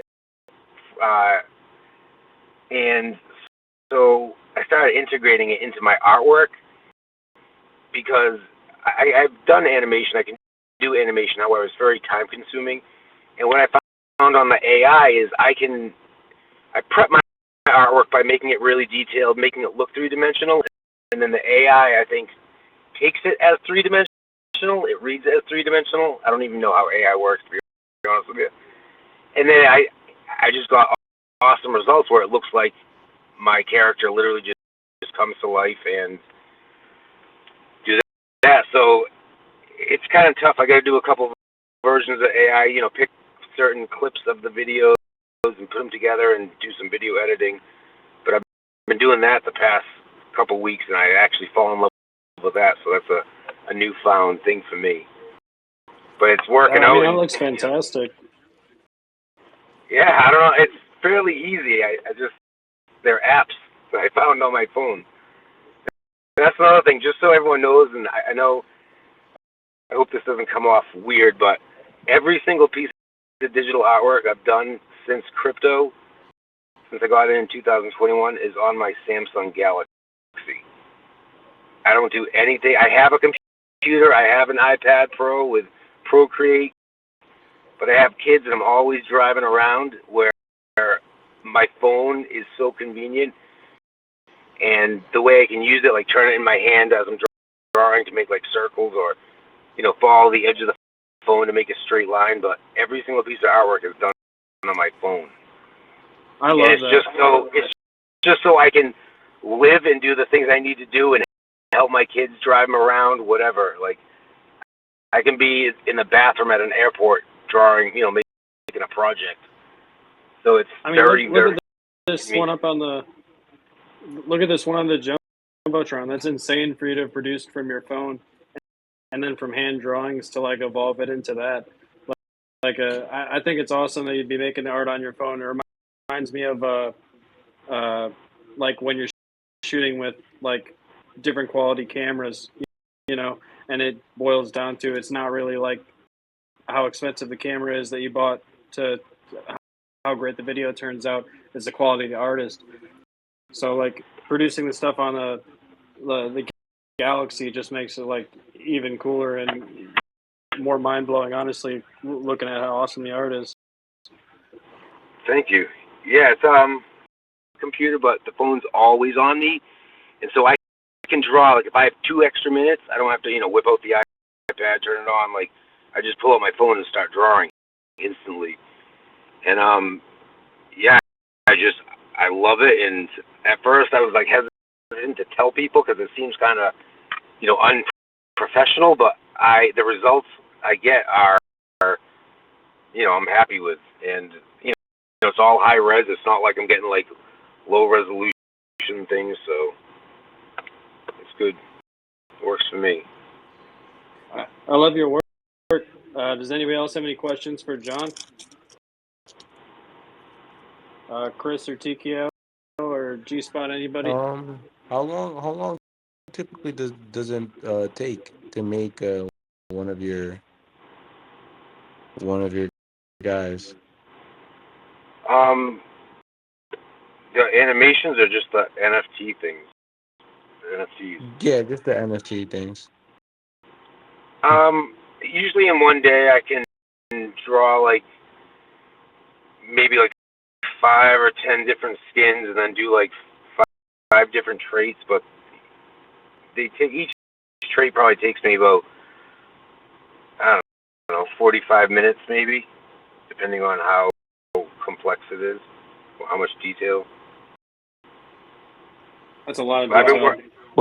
been working on the STK since February, so kind of off and on a little, not like solid full time, but. So you said that you make it on your phone, right? Yep. When you're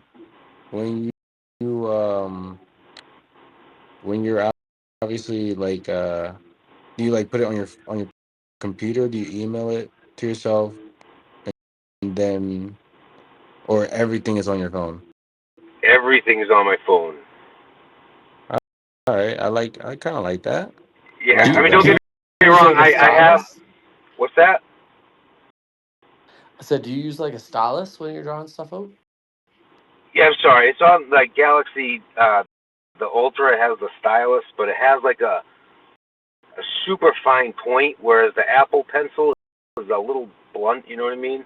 It's like a worn down pencil tip, whereas the stylus of the Galaxy is like super fine tip, and I can zoom in into basically like 1 pixel, so I can get all the detail.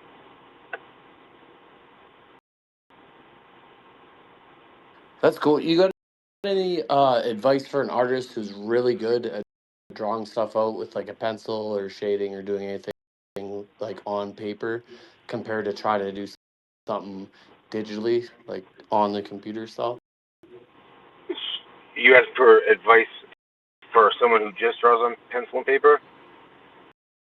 Yeah, like for example, I know somebody who's an older artist, probably in their 60s. They do very, very, very fine artwork with a pencil, but they've never used a computer or anything like that to do digital art per se. Yeah, I'm sorry, I'm just misunderstanding. Are you asking for advice how to get into the question is like for the software, like what kind of software would you So which AI tools are you using? So I used Autodesk Sketchbook, which you can, it's an app you can get on your phone. It's kind of like Procreate. It might not be as nice, but people compare it to Procreate. And then for the AI, it's Hailuo, Hailuo. And so I will make an animation. I bring the artwork in, make an animation. I'll take certain parts of the animation that I like, and then try it again a couple times and get different varieties of that animation, and basically just stitch the parts I like together. And yeah, it's worked out. I'm sure there's going to be some things down the road where you need it to say a specific thing, and the AI, the mouth might not be matching up perfectly. But so far, out of like 40 animations I've done, every single one, it's kind of worked out somehow, to be honest with you. The work looks incredible. I'm glad you're bringing it over to Apechain. I'm definitely going to be watching out for your project in December. If you had to leave people one thing that you want them to focus on, would it be Sir Apes or STK? Where could people keep up with your work, and what should they be looking for? Like I said before, the Sir Apes is kind of like an introductory where I hate, because it wasn't my idea, I want to make a NFT project to support me. It was other people's ideas, so it's kind of hard for me to talk about that part of it. But my part of it would be, I think it would just be an introductory project where it would introduce you to my quote-unquote brand, or whatever you want to call me. And when I have a relationship with you and you've supported me, I kind of go above and beyond and try to give you content, try to, do custom pieces of your NFTs. People come to me all the time asking for help, and if they supported me, I'm more than happy to help. I mean, I help people who don't support me anyway. That's the type of person I am. I love helping people, but basically I can just provide a lot of content for people, and people have used it, and people's reactions to it have been good, and I just love putting a smile on people's faces. So, but Sir Apes is it's minting now, so I would love to get that out there and get that spread, because I think you could put a lot of smiles on people's faces. That's on Apechain. Sir Apes on Apechain. Yes. Yep. I just posted the Sir Apes link up top for anybody that wants to mint Sir Apes. John, I appreciate you coming up and speaking and sharing your art with us. I'm definitely going to be looking out for the STK. I think it was in December. Looks fantastic. Awesome. Thank you very much. Thank you, guys. Yeah, thank you. Next, we're going to talk to. Yeah, if you want to throw in a couple more sound effects just to break the ice, that sounds awesome, Chris. But thanks. The next artist I want to talk to is Hunter, made by Hunter from Chimps. Are you there? You ready? Yeah, I've been having a great time listening, honestly. I'm so stoked, and it's kind of intimidating actually to come and talk about my project after all of these other amazing artists. Yeah, I got the chibi monkeys. Look, it's just one line art. This dude draws Mona Lisas on his fucking phone. So I think I'm gonna leave now. No, That's dude. fucking bad, bro. Mona Lisa's on his phone. That's fucking hilarious. You're No, right, it's though. Those are super humbling to masterpieces. be around so many great artists, honestly. I hope you guys fuck with my vibes enough to keep me around, because you guys are really amazing artists. I'm a really hard worker. But hard work doesn't always beat talent. It's just when you guys are lazy. That's a good quote. I'm gonna need to like write that down or some shit. Like, tell us about the art with your collection, though. Anyway, I like the art. It's a one line drawing. Like, how did you? Are you the one that produced the art for your collection? Yeah, I did make the art. It's a funny story.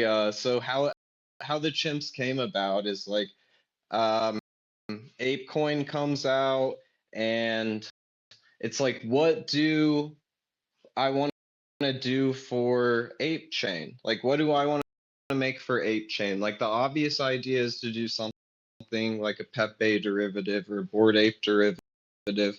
And I was like showing my friends like different stuff, and I have a ton of stuff I have never released.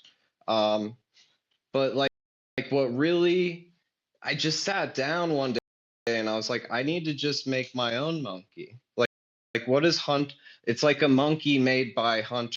Like, and I want to know like what does a monkey made by Chris look like? And like I think that we're gonna see a lot of like original art, but it's gonna be different styles of monkeys and apes because it's an ape chain, and I think we all have our own style, and it's all about just expressing that. And like really where this art style came from, um, pretty much every day I draw these like little pictures for this girl that I really care about a lot, and it's just like they're not monkeys though. It's like her and me in these little chibi animes. And I'll change little things on it to represent like different experiences that we had in the past. And we don't live together. We're pretty far apart. So it's kind of just a way that I have been able to keep in touch with her and like show her how much I care about her. And honestly, I was like, just drawing, and I drew the monkey and I drew in the style, and I was like, this is really something. And I just started like working on it nonstop. So this is really like a labor of love to me, where like it's one of those things where you don't know. Like I have all these collections I could have launched, but you know, all the events that led up to where we are today, like it just built up, and it's really crazy. I think life's really crazy.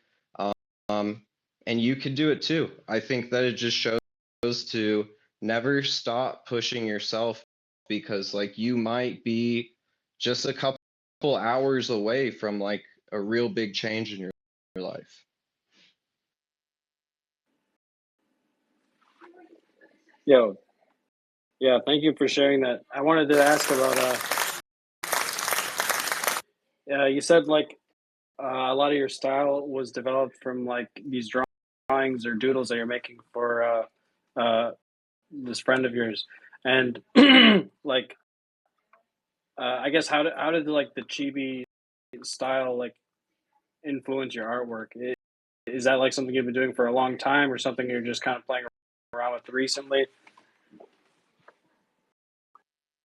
Oh, I mean, like I've been drawing chibi since I was a little kid. I think like watching Akira when I was like 5 years old probably changed my life for a lot, maybe in the better, maybe in the worse, but I was totally obsessed with anime.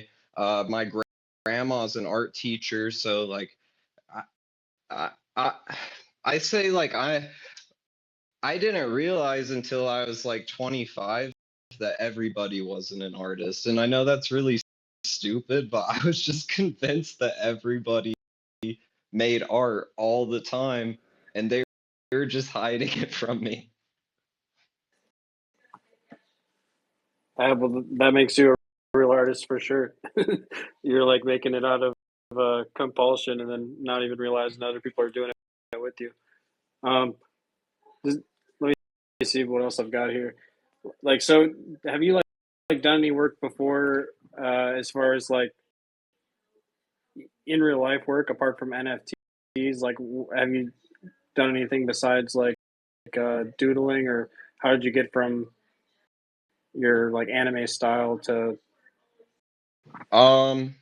Okay, well, I mean, I've been building in crypto since 2021. I was on the teams of some pretty big projects on ETH. You know, like times have just changed. I have a super awesome project on Solana that I'm still working on.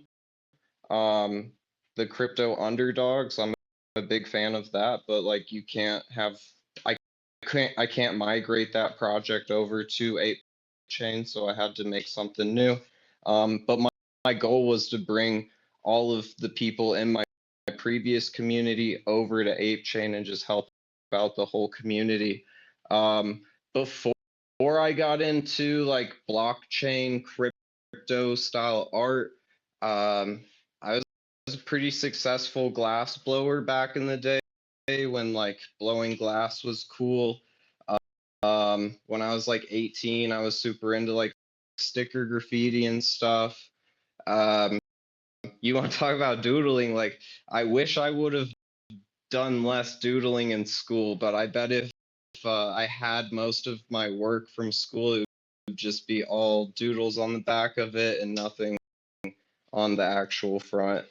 So I've just been obsessed with making art, and I love to be able to share my art with people all around the world. The first time I launched an NFT collection on ETH back in 2021, within one day, it actually like really blew my mind because like I've been making art and making glass and selling it, but I could only get in touch with like an American crowd because it was really difficult to send my glass art to other countries, obviously.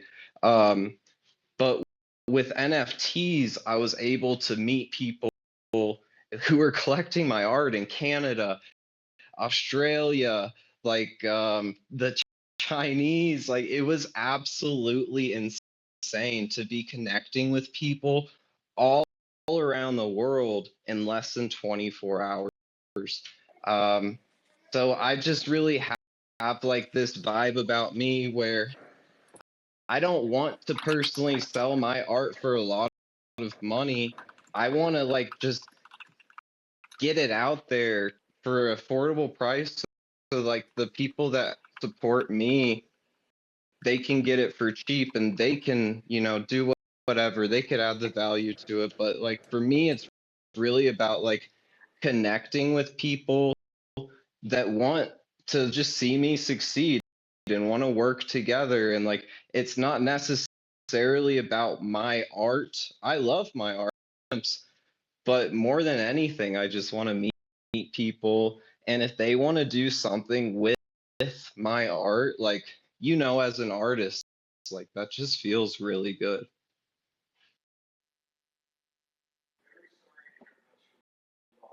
Uh, Totally. I was gonna say what you said that I totally agree with is like one of my favorite things about the space once you start like sharing your art is like how quickly you can get like an international community. Like I'm in the same boat as you where you release something and all of a sudden you're talking to people from all over the world, like using Google Translator, like, connecting with people. So like I love that aspect of NFTs. Thank you for coming up and sharing. Is there anything that like you want to post up top, or any like final thoughts you want people to leave with, or upcoming mints, anything like that? Well, there's no upcoming mints. I've been talking a lot to the community, and that's pretty much what the Chimps is all about, is like real open communication, dialogue between like the community and me, the team. Like, and I'm trying to find leaders. Like, I want there to be so many like people stepping up to be leaders, right? That we have to form an organized group, right? We create an organization. This is the future of blockchain because we're able to connect people around the world and organize them. Once we organize these people, it doesn't matter what we want to do because we can accomplish anything. If you want to, let's say, push a product on Amazon, if you have 500 people organized, you could go leave positive 5-star reviews and fuck with the algorithm enough that you're going to be on the front page for days and you're going to get money from retail. There's so many things we can do, but it's all about having leaders step up. So many that we have to organize. Once we organize, we're going to fucking crush it. So like all I can say is I'm not going to stop. I hope people go buy gum and realize that the 20% is for the community. Go get some chimps, hold on to them, get some gum. Let's all work together. Let's fucking galvanize. Go check out chimps, chimpsonate.com. Yeah, chimpsonate.com. Love the energy, brother. Oh yeah. My Hey, bad. thank That was Jumps supposed to on be it. the I like it. I was supposed to press the thumbs up.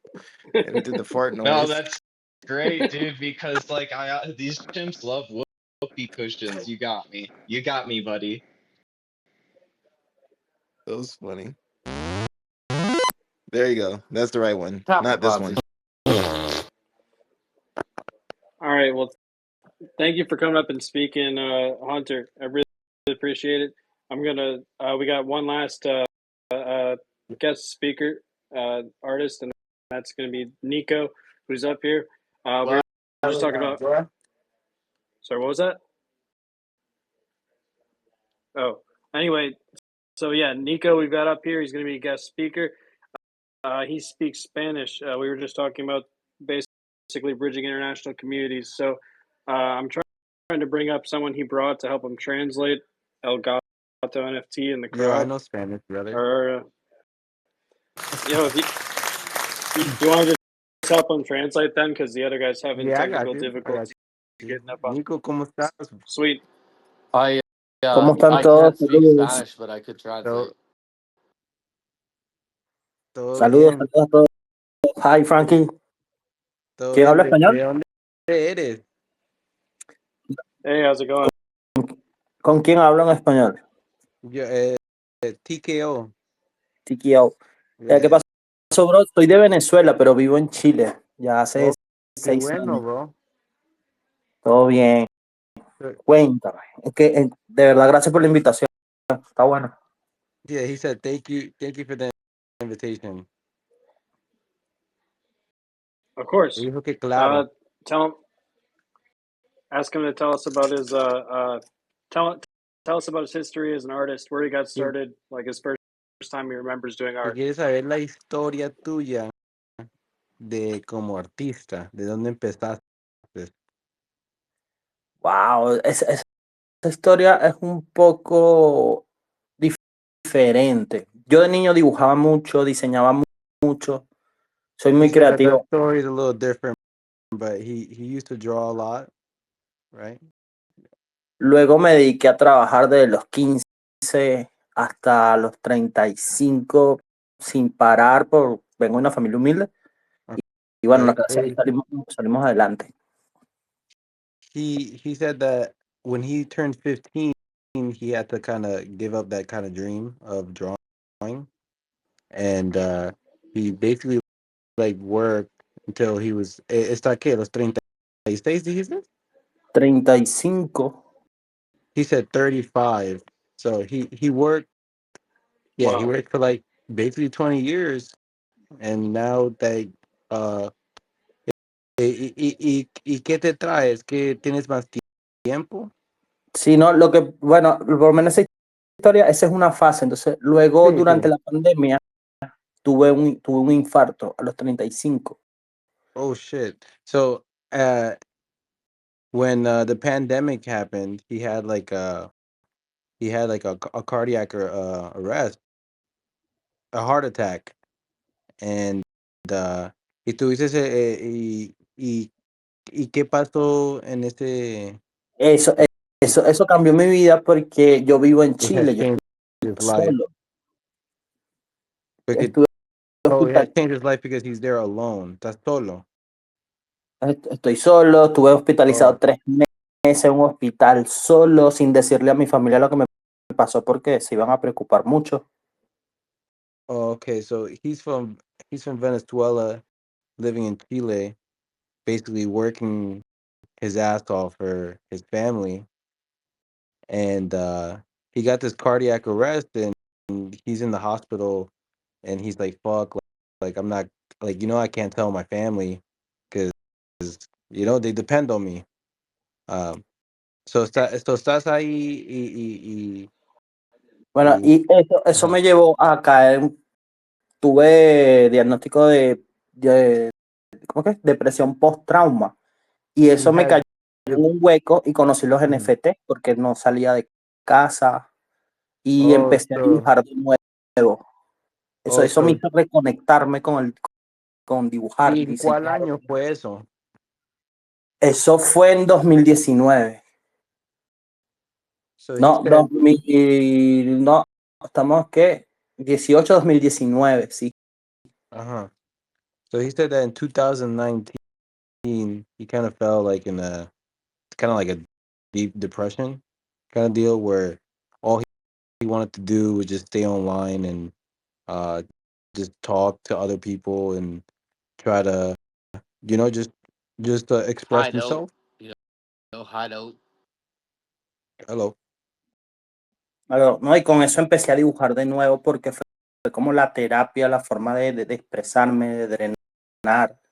Y So that conocí los was his form of NFT, therapy. y llegué a este mundo And so y ya estoy desde aquí. he found out about NFTs, and basically he's just been involved in this kind of world. He estado más, I si te escucho, he estado más or como Nika. Dejen, he estado más como Dejen y este año decidí crear. Este año dije, tengo que crear algo, tengo que So, poner algo en la mesa para aportar. so he said that within those si- since he started, uh, uh, you know, in this Web3 of just like trading art, because he's saying that he's traded art and he hasn't actually created or dropped anything. And within his experience of trading art and um, just being with other communities, he feels like he wants to put something out on the table now this cycle. Sí. Y bueno, es una historia más larga, pero ese es el resumen. Y prácticamente eso me reconectó con lo que me gustaba, con dibujar, con crear.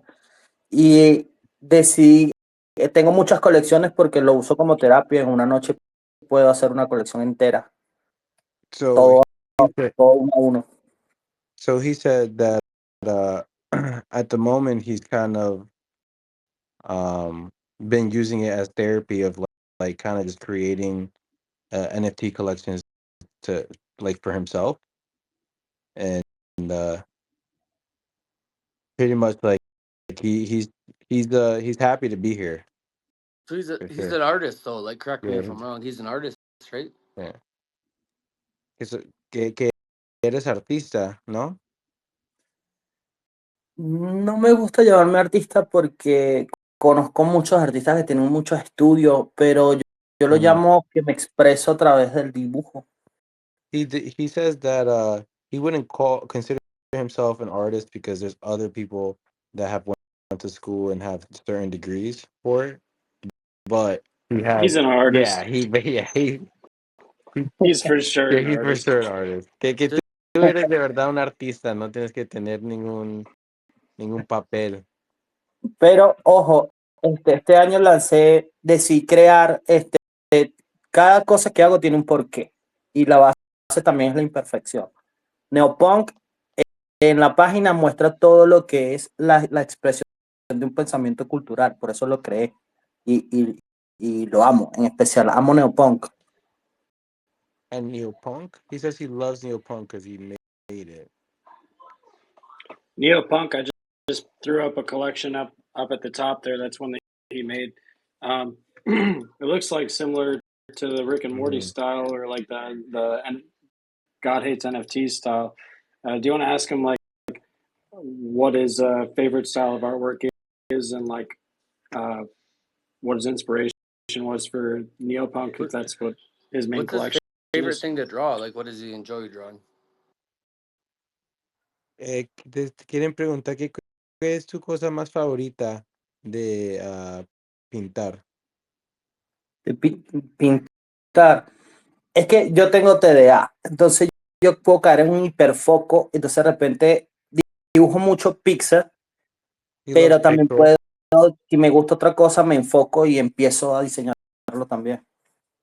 He says he loves pixels, but sometimes if he gets too focused, he like rears off and does whatever. But he goes off with pixel. And Grimy, you said something else. I'm sorry to ask. No, I mean that pretty much answered it. I was asking like about what his art style was, and then for him to tell us about like the neopunks project, if that's like his main one, like why he launched it, like what his inspiration was for neopunks. Y te están Um, preguntando que qué fue la inspiración de neopunks. Porque yo he estudiado mucho la historia de qué son yo soy muy curioso y estudié lo que son los CryptoPunk, que vienen de la cultura de los cypherpunk, también de dónde nace realmente lo que fueron los apes, y me encuentro con el movimiento neopunks. El neopunks es una evolución del cypherpunk, que es más una preocupación por el uso de la tecnología actual para manipular a las personas, para manejar las noticias, y es como un punto de rebelión en contra el mal uso de las nuevas tecnologías. He's saying that he studied a lot about CryptoPunk and where apes have come from, and he's just trying to incorporate that in that So the that collection, right? so the project's He's Neopunks. yeah. That's his project and it's on Apechain, right? yeah, it's on Apechain. The first tweet I pinned. I think that was actually like a giveaway or something related I to it. see it now. But I think this is the actual art I just posted with the pixelated art. Yeah, and who can't And I guess relate to punks and apes, right? Like, I mean, that's in my 4 years here, that's the culture, right? Yeah, no, for sure, right. bro. It's definitely different of a derivative. I was talking to him about the DMs, and he was talking to me about how he's inspired by like the cypherpunk movement and trying to do something different as a punk derivative. Can you ask him like what he was trying to do different, like with it being a punk derivative? Te están preguntando que qué querías hacer diferente en esta colección, a como que solo quieren saber la diferencia de esta colección. Los CryptoPunk vienen del cypherpunk. El cypherpunk es un movimiento cultural que va en contra de la corrupción del sistema. Y el neopunk es más actualizado hacia la tecnología, y la estética es muy distinta. La estética es piezas 3D con un efecto de luz, que da un efecto 3D. Sobre la estética tiene unos puntos abstractos que son unos puntos de colores que también los hacen muy diferentes. Son muchos visores, el hoodie es 3D, colores distintos, más futuristas, más tecnología. A diferencia del CryptoPunk, que es más pixel de los 80. He's saying that in this collection, he feels like he revitalized the way that the pixels are done, as opposed to the OGs, as they look a bit outdated. They're not as clean, and that's where he kind of focused for this collection. Well, I love the work. People should check it out on Magic Eden. I'm not sure if it's still minting or if it's minted out already. I know I minted a bunch of them The- originally because he's a huge friend of mine in Gucci Grails. I was gonna say you should tell Nico. Like I had no idea about his like backstory. Um, everything he's going through, and that like is definitely. I don't know. It's huge for him to come up and like share that with us, and I learned a lot about him and his history. que te estoy diciendo que muchas gracias por pasar y de verdad eh, pudimos saber que de tu historia, porque nosotros pues lo estamos todos conociendo y esta es una área nueva. Genial. Um, Diles que también que le compartas que yo por lo menos quiero empezar desde poco a ir haciendo en lugar de decir que Neopunk es como fue una fase para agarrar un poco de capital para el proyecto no lo veo como proyecto, lo veo más como colección de lo sí, que va a sí, ser sí. Dior. Y ellos solo quieren como una colección de arte y, y básicamente sí, es lo que Sí, se porque está un, buscando. pro- un proyecto es mucho capital, entonces yo lo veo más como una expresión de arte. Pero yo tengo otro proyecto que es el que es la finalidad de llegar ahí, que Okay, eso fue, tomé un rug pull del 2022 y lo llevé a otro nivel con un amigo artista que dibuja más que yo para crear algo nuevo que se llama Dior. so he's saying that obviously this collection that he has is like really just for the art, and he has no care for it to even be anything insane.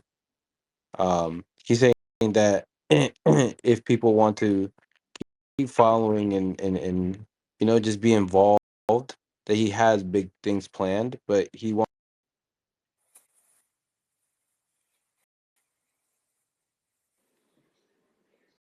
Yo, can everyone hear him? You just rugged for me. I can't hear you, TKO.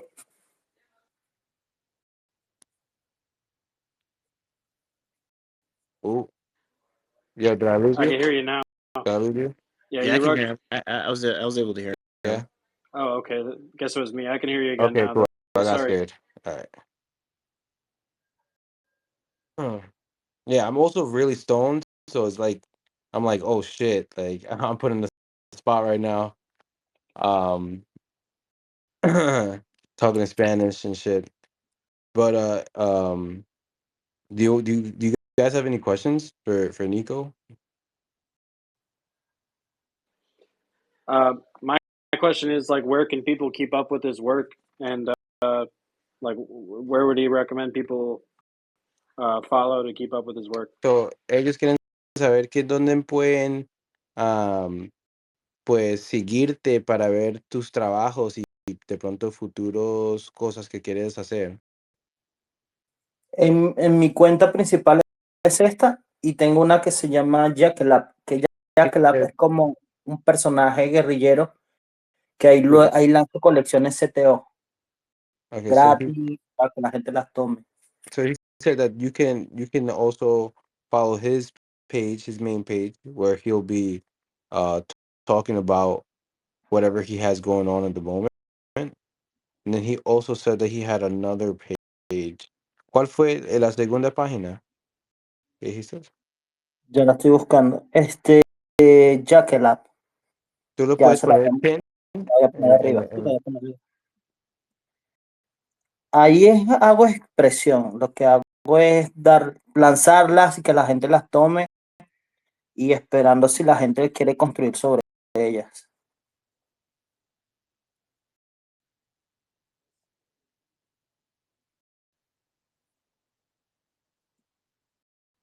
Ahí las. Okay. He's saying that this is also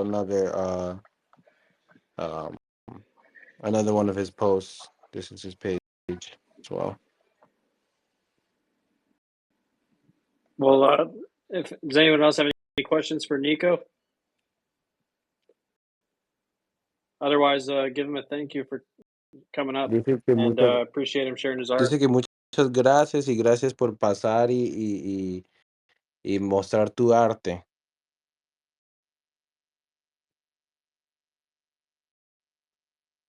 Listo, dile que muchas gracias y que bueno, cualquier cosa, siempre estamos a la orden Sí, sí, para apoyar. cualquier cosa, man, y si necesitas ayuda, pues yo soy colombiano, aquí en Nueva York, yo vivo en Nueva York, pero si necesitas algo, man, mándeme un mensajito, ah, pues ahí podemos hacer trabajo.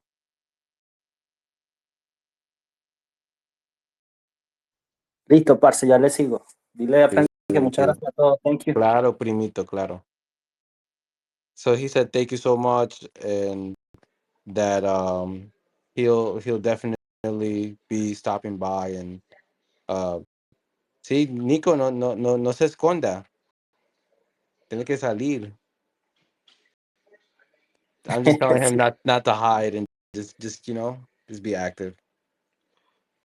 Yeah. Hey, thank you for translating that whole interview. That was It was really a good cool. translation. I'm It was a good glad to. translation. Bro, it was hard. It Awesome. was hard because he was like bombarding me with information. So I was like, oh fuck! I started writing a little bit on the side. You did good though. I gotta Thank step down. you. I'll be right back. I'm sure I wasn't super helpful on my end either because I'm like jumbling, probably making it harder to No, translate. no, you're good, bro. But You're good. You're good. I was just like, I need to focus because the people need to know. The people in the jungle, they need to know. We're apes, bro. We're in ape chain. Come on now. just doing your Yeah, no, job. I'm glad I was able to do that because no one wants to just wait and sit there and we're degens. I'm a degen. I don't wait. I'm a degen for Right. sure. Speaking of degen, so we're gonna wind the space down. Like I'm gonna keep it open for like probably another 20 minutes here. If anybody from the audience has like their own art project or just wants to talk about themselves as an artist, hit request to speak, and I'll bring you up, and then you guys we can free for all for the last like uh, 15 minutes here. Uh, appreciate you guys coming. Does anybody want to speak about their work? Anything you got upcoming, or uh, maybe just yourself as an artist? Anyone interested?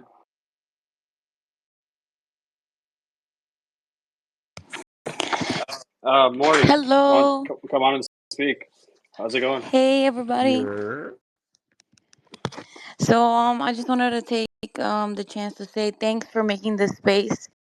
It was it's been awesome to learn because I learned a lot. Like that was amazing. What the fuck? Like all the artists that came up and shared their process, their reasoning for drawing is very inspiring.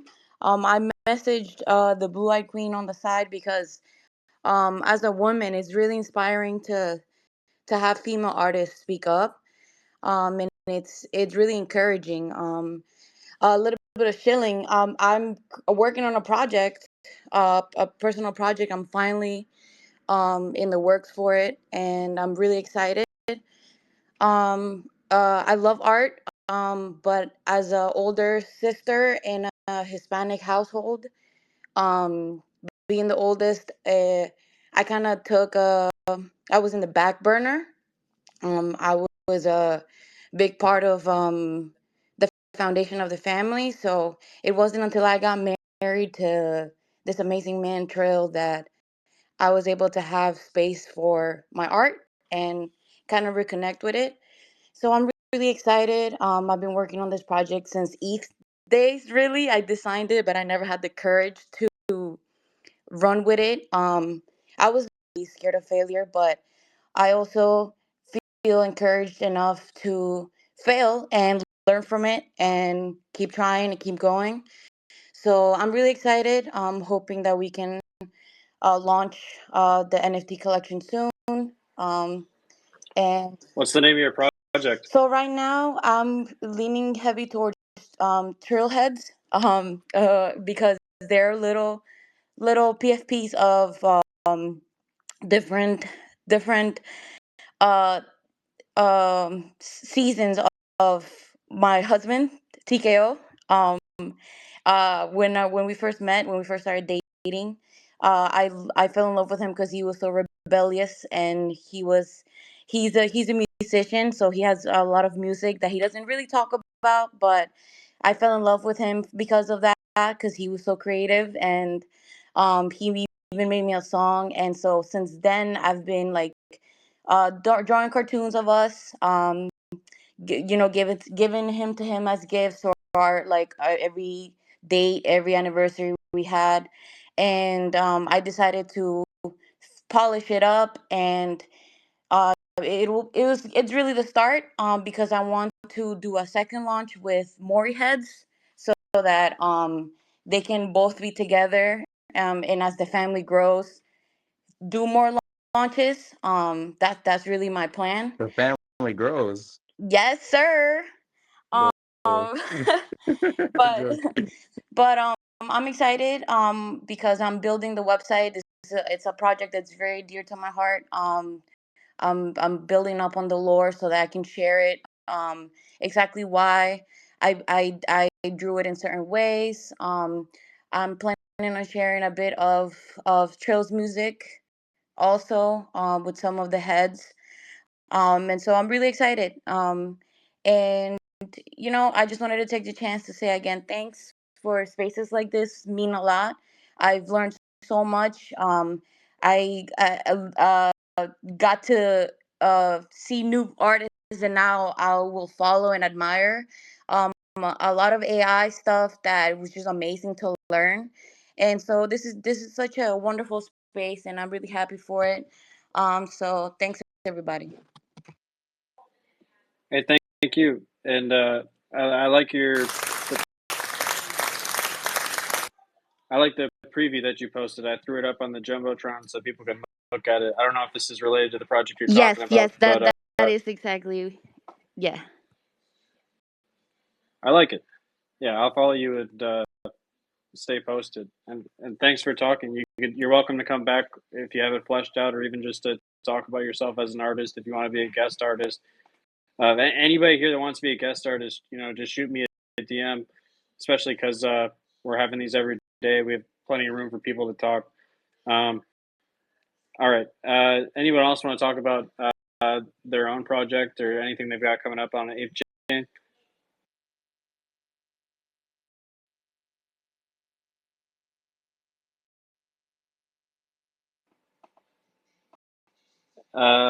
Elgato, let's do it.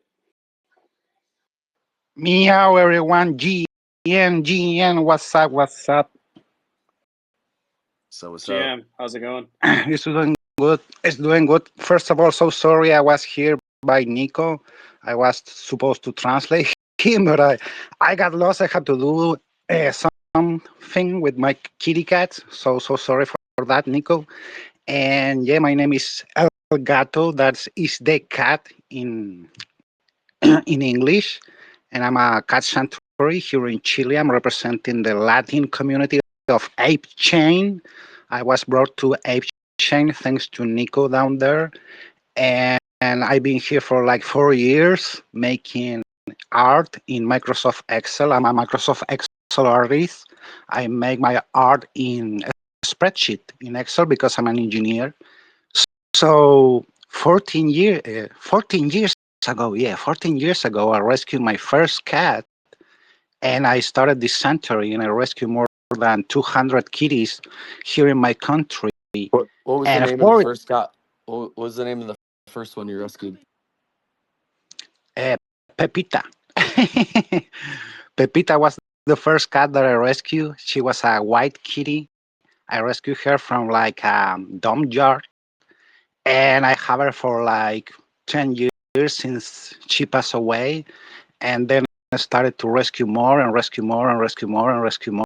So I started this cat sanctuary in like a small apartment in the city, and I saw myself with like 14 cats in one small apartment. So I rented this place near the city for 2 acres, and I built my sanctuary, and I have hosted like maybe 200 cats, and now I with 18. And 4 years ago, I had two gold minings. I'm a gold miner engineer. I work in placer gold mining, and I had two companies. And with COVID, I went broke. My two companies because I couldn't work. And I saw these NFTs in a TikTok, and I remember that I say, what can I do to win some money to maintain and fund this sanctuary? And I started to think about what can I do in the art wise.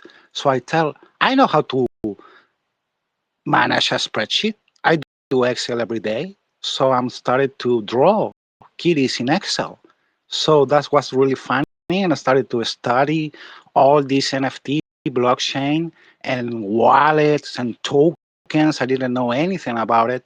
And I started to draw, making collections. I learned how to mint a collection, and I start to make generative collections about kitties to fund this, to keep rescuing kitties. And I did pretty well. I opened my space in Latin community. It's called the Cat Bar. Like we hang out every night, and with a lot of people from all around the world, from Russia, from Japan, from China, from Italy. I met a lot of great people in the space, and I started that space, and it lasts like 4 years every night. And I meet a bunch of beautiful people, great artists, music, and I started to learn this Web3 ecosystem. So that's what's be my story. It's just I am not an artist per se. I'm just an engineer that rescues cats, and I found this beautiful tool of Web3 to make something out of this world. And I was able to help a lot of other artists. I found other artists. I help a lot of charities also. And I'm a holder of Neopunks by Nico. And I'm a holder of a lot of projects. And I stopped with Apechain, and I saw I never had the money to buy an ape. Here living in Chile, in Latin America, we don't have like so much money to buy that. And I always feel like I want an ape, I want an ape, I want an ape. And I saw Apechain like 2 weeks ago launch, and I say, meow, I can draw some kitty cats and make a collection in Apechain. What the meow? So I did it.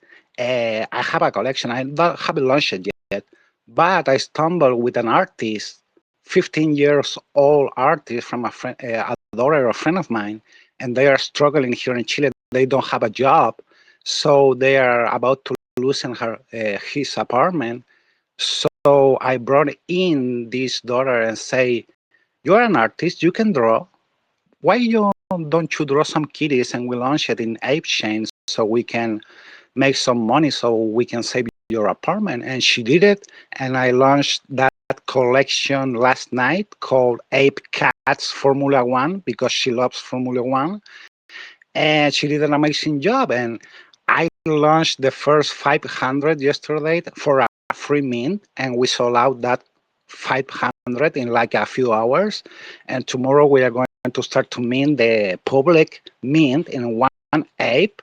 So I'm really excited about it, this ape chain, to meet a lot of great apes that I saw every day. I follow a bunch of them. They all follow me. And I think this blockchain is making NFT fun again. It's not like the last cycle where all it was utility and false promises and rug pulls. Now it's like we can make art and getting into the Yuga Lab ecosystem, and it's all about fun. So that's my story. That's the cat. I'm El Gato. If you want to follow me, please do. If you don't, that's okay. And yeah, thank you for the space. Thank you for the co-host, and thank you everybody here that is listening to the great artists. Shout out to all of you. Have a great night. Have a great election day, and let's go, baby. It's all about frequency. It's all about making it into this ecosystem that is so much like, I don't know, the Wild West. But I always say if we can work like together and make these spaces, that is all going to be good, baby. So thank you to the host and the co-host. Thank you, Griff, for doing these spaces, and shout out to all of you. Thank you for hearing me. Hey, thanks for telling your story. And I mean, like the cat charity, and like the work that you put together with that. That's awesome. Like, that's super inspiring stuff. Um, all right. Is there anybody else that wants to speak about their work or show a project that we got coming up? I'm gonna pin up a post up top from Chris Slack. That is one of our co-hosts. He's down in the listener section right now, but he hosts every night Apechain DJ space. That's like a lot more focused on like the token side of things. Everybody just vibing for like 3-4 hours. Um, Here, I'll invite him up to speaker. He sent me a text message, but I'll put the link up there. That one starts in 20 minutes for anybody that's interested and wants to like stay locked into the ape chain. So just give me a second. Here we go. That's his space up top. So everybody should RSVP for that one. While you guys are here, and since nobody's talking, I figure I'll give a little bit about my project. Um, First, like, do what you need to do, retweet this space, share it around. So I'm behind a mysterious token, and also, but the NFT project, Mysterious Dudes, and like I don't like revealing a lot about it. Partially because I think it adds to it if people have to do some digging, and you like see people that actually like value the work that you're throwing in, and like vibe with your project. So like my goal. I'll throw a link up here for it. But like essentially, I want to start one of the first storytelling projects on Apechain. I know we talked about a few other ones, but like a storytelling and also like a puzzles and like a game type deal. Uh, we launched essentially there's like 12 weeks of challenges. We launched the first one. We had like a $250 prize, and it's a competition to see who can solve these clues each week. The resulting clue is uh, it's a word in a seed phrase that leads to a wallet, and the wallet is going to be a bounty. So there's individual challenges like that we do weekly that everyone who is an NFT or token holder competes in, and wins like the individual challenge for that week. But then the whole public realizes the word from the wallet phrase. Uh, Obviously, we're gonna have to like mix things up once we get like 7 or 8 weeks in, so nobody breaks into the wallet. But that's kind of like our game and what we're doing right now. And I'll give like a full breakdown another time. We did just have an airdrop for everybody that was holding the tokens, and it's it's an ERC 1155 collection called Mysterious Items. So like I'm taking a lot of inspiration from 10 KTF and how I'm trying to do this. Like the items are going to be used like either to help with the clue, like solving, or in other parts of like the story moving forward. So, uh, yeah, I've got a lot going on with the project. Top the at mysterious on ape is the link to our Twitter, mysteriostoken.com. We're still making the website, but all the links are there. And uh, I get my background as an artist another time just because like we're wrapping up and I want to get like a 10-minute break before Chris's space. But I also got started in like the film and video industry from like 8 years old. That was my thing. I was making YouTube videos uh, like on a daily basis with my siblings, just like every day. We had like a channel called Cool Lagoon, and we made like just like a bunch of random goofy stuff, and that kind of progressed into me wanting to become a filmmaker. So that was like my main focus throughout like high school. Made like a bunch of horror feature films, submitted to a bunch of film festivals, stuff like that. Ended up starting my own film festivals. I've definitely been like a made my rounds in the festival industry.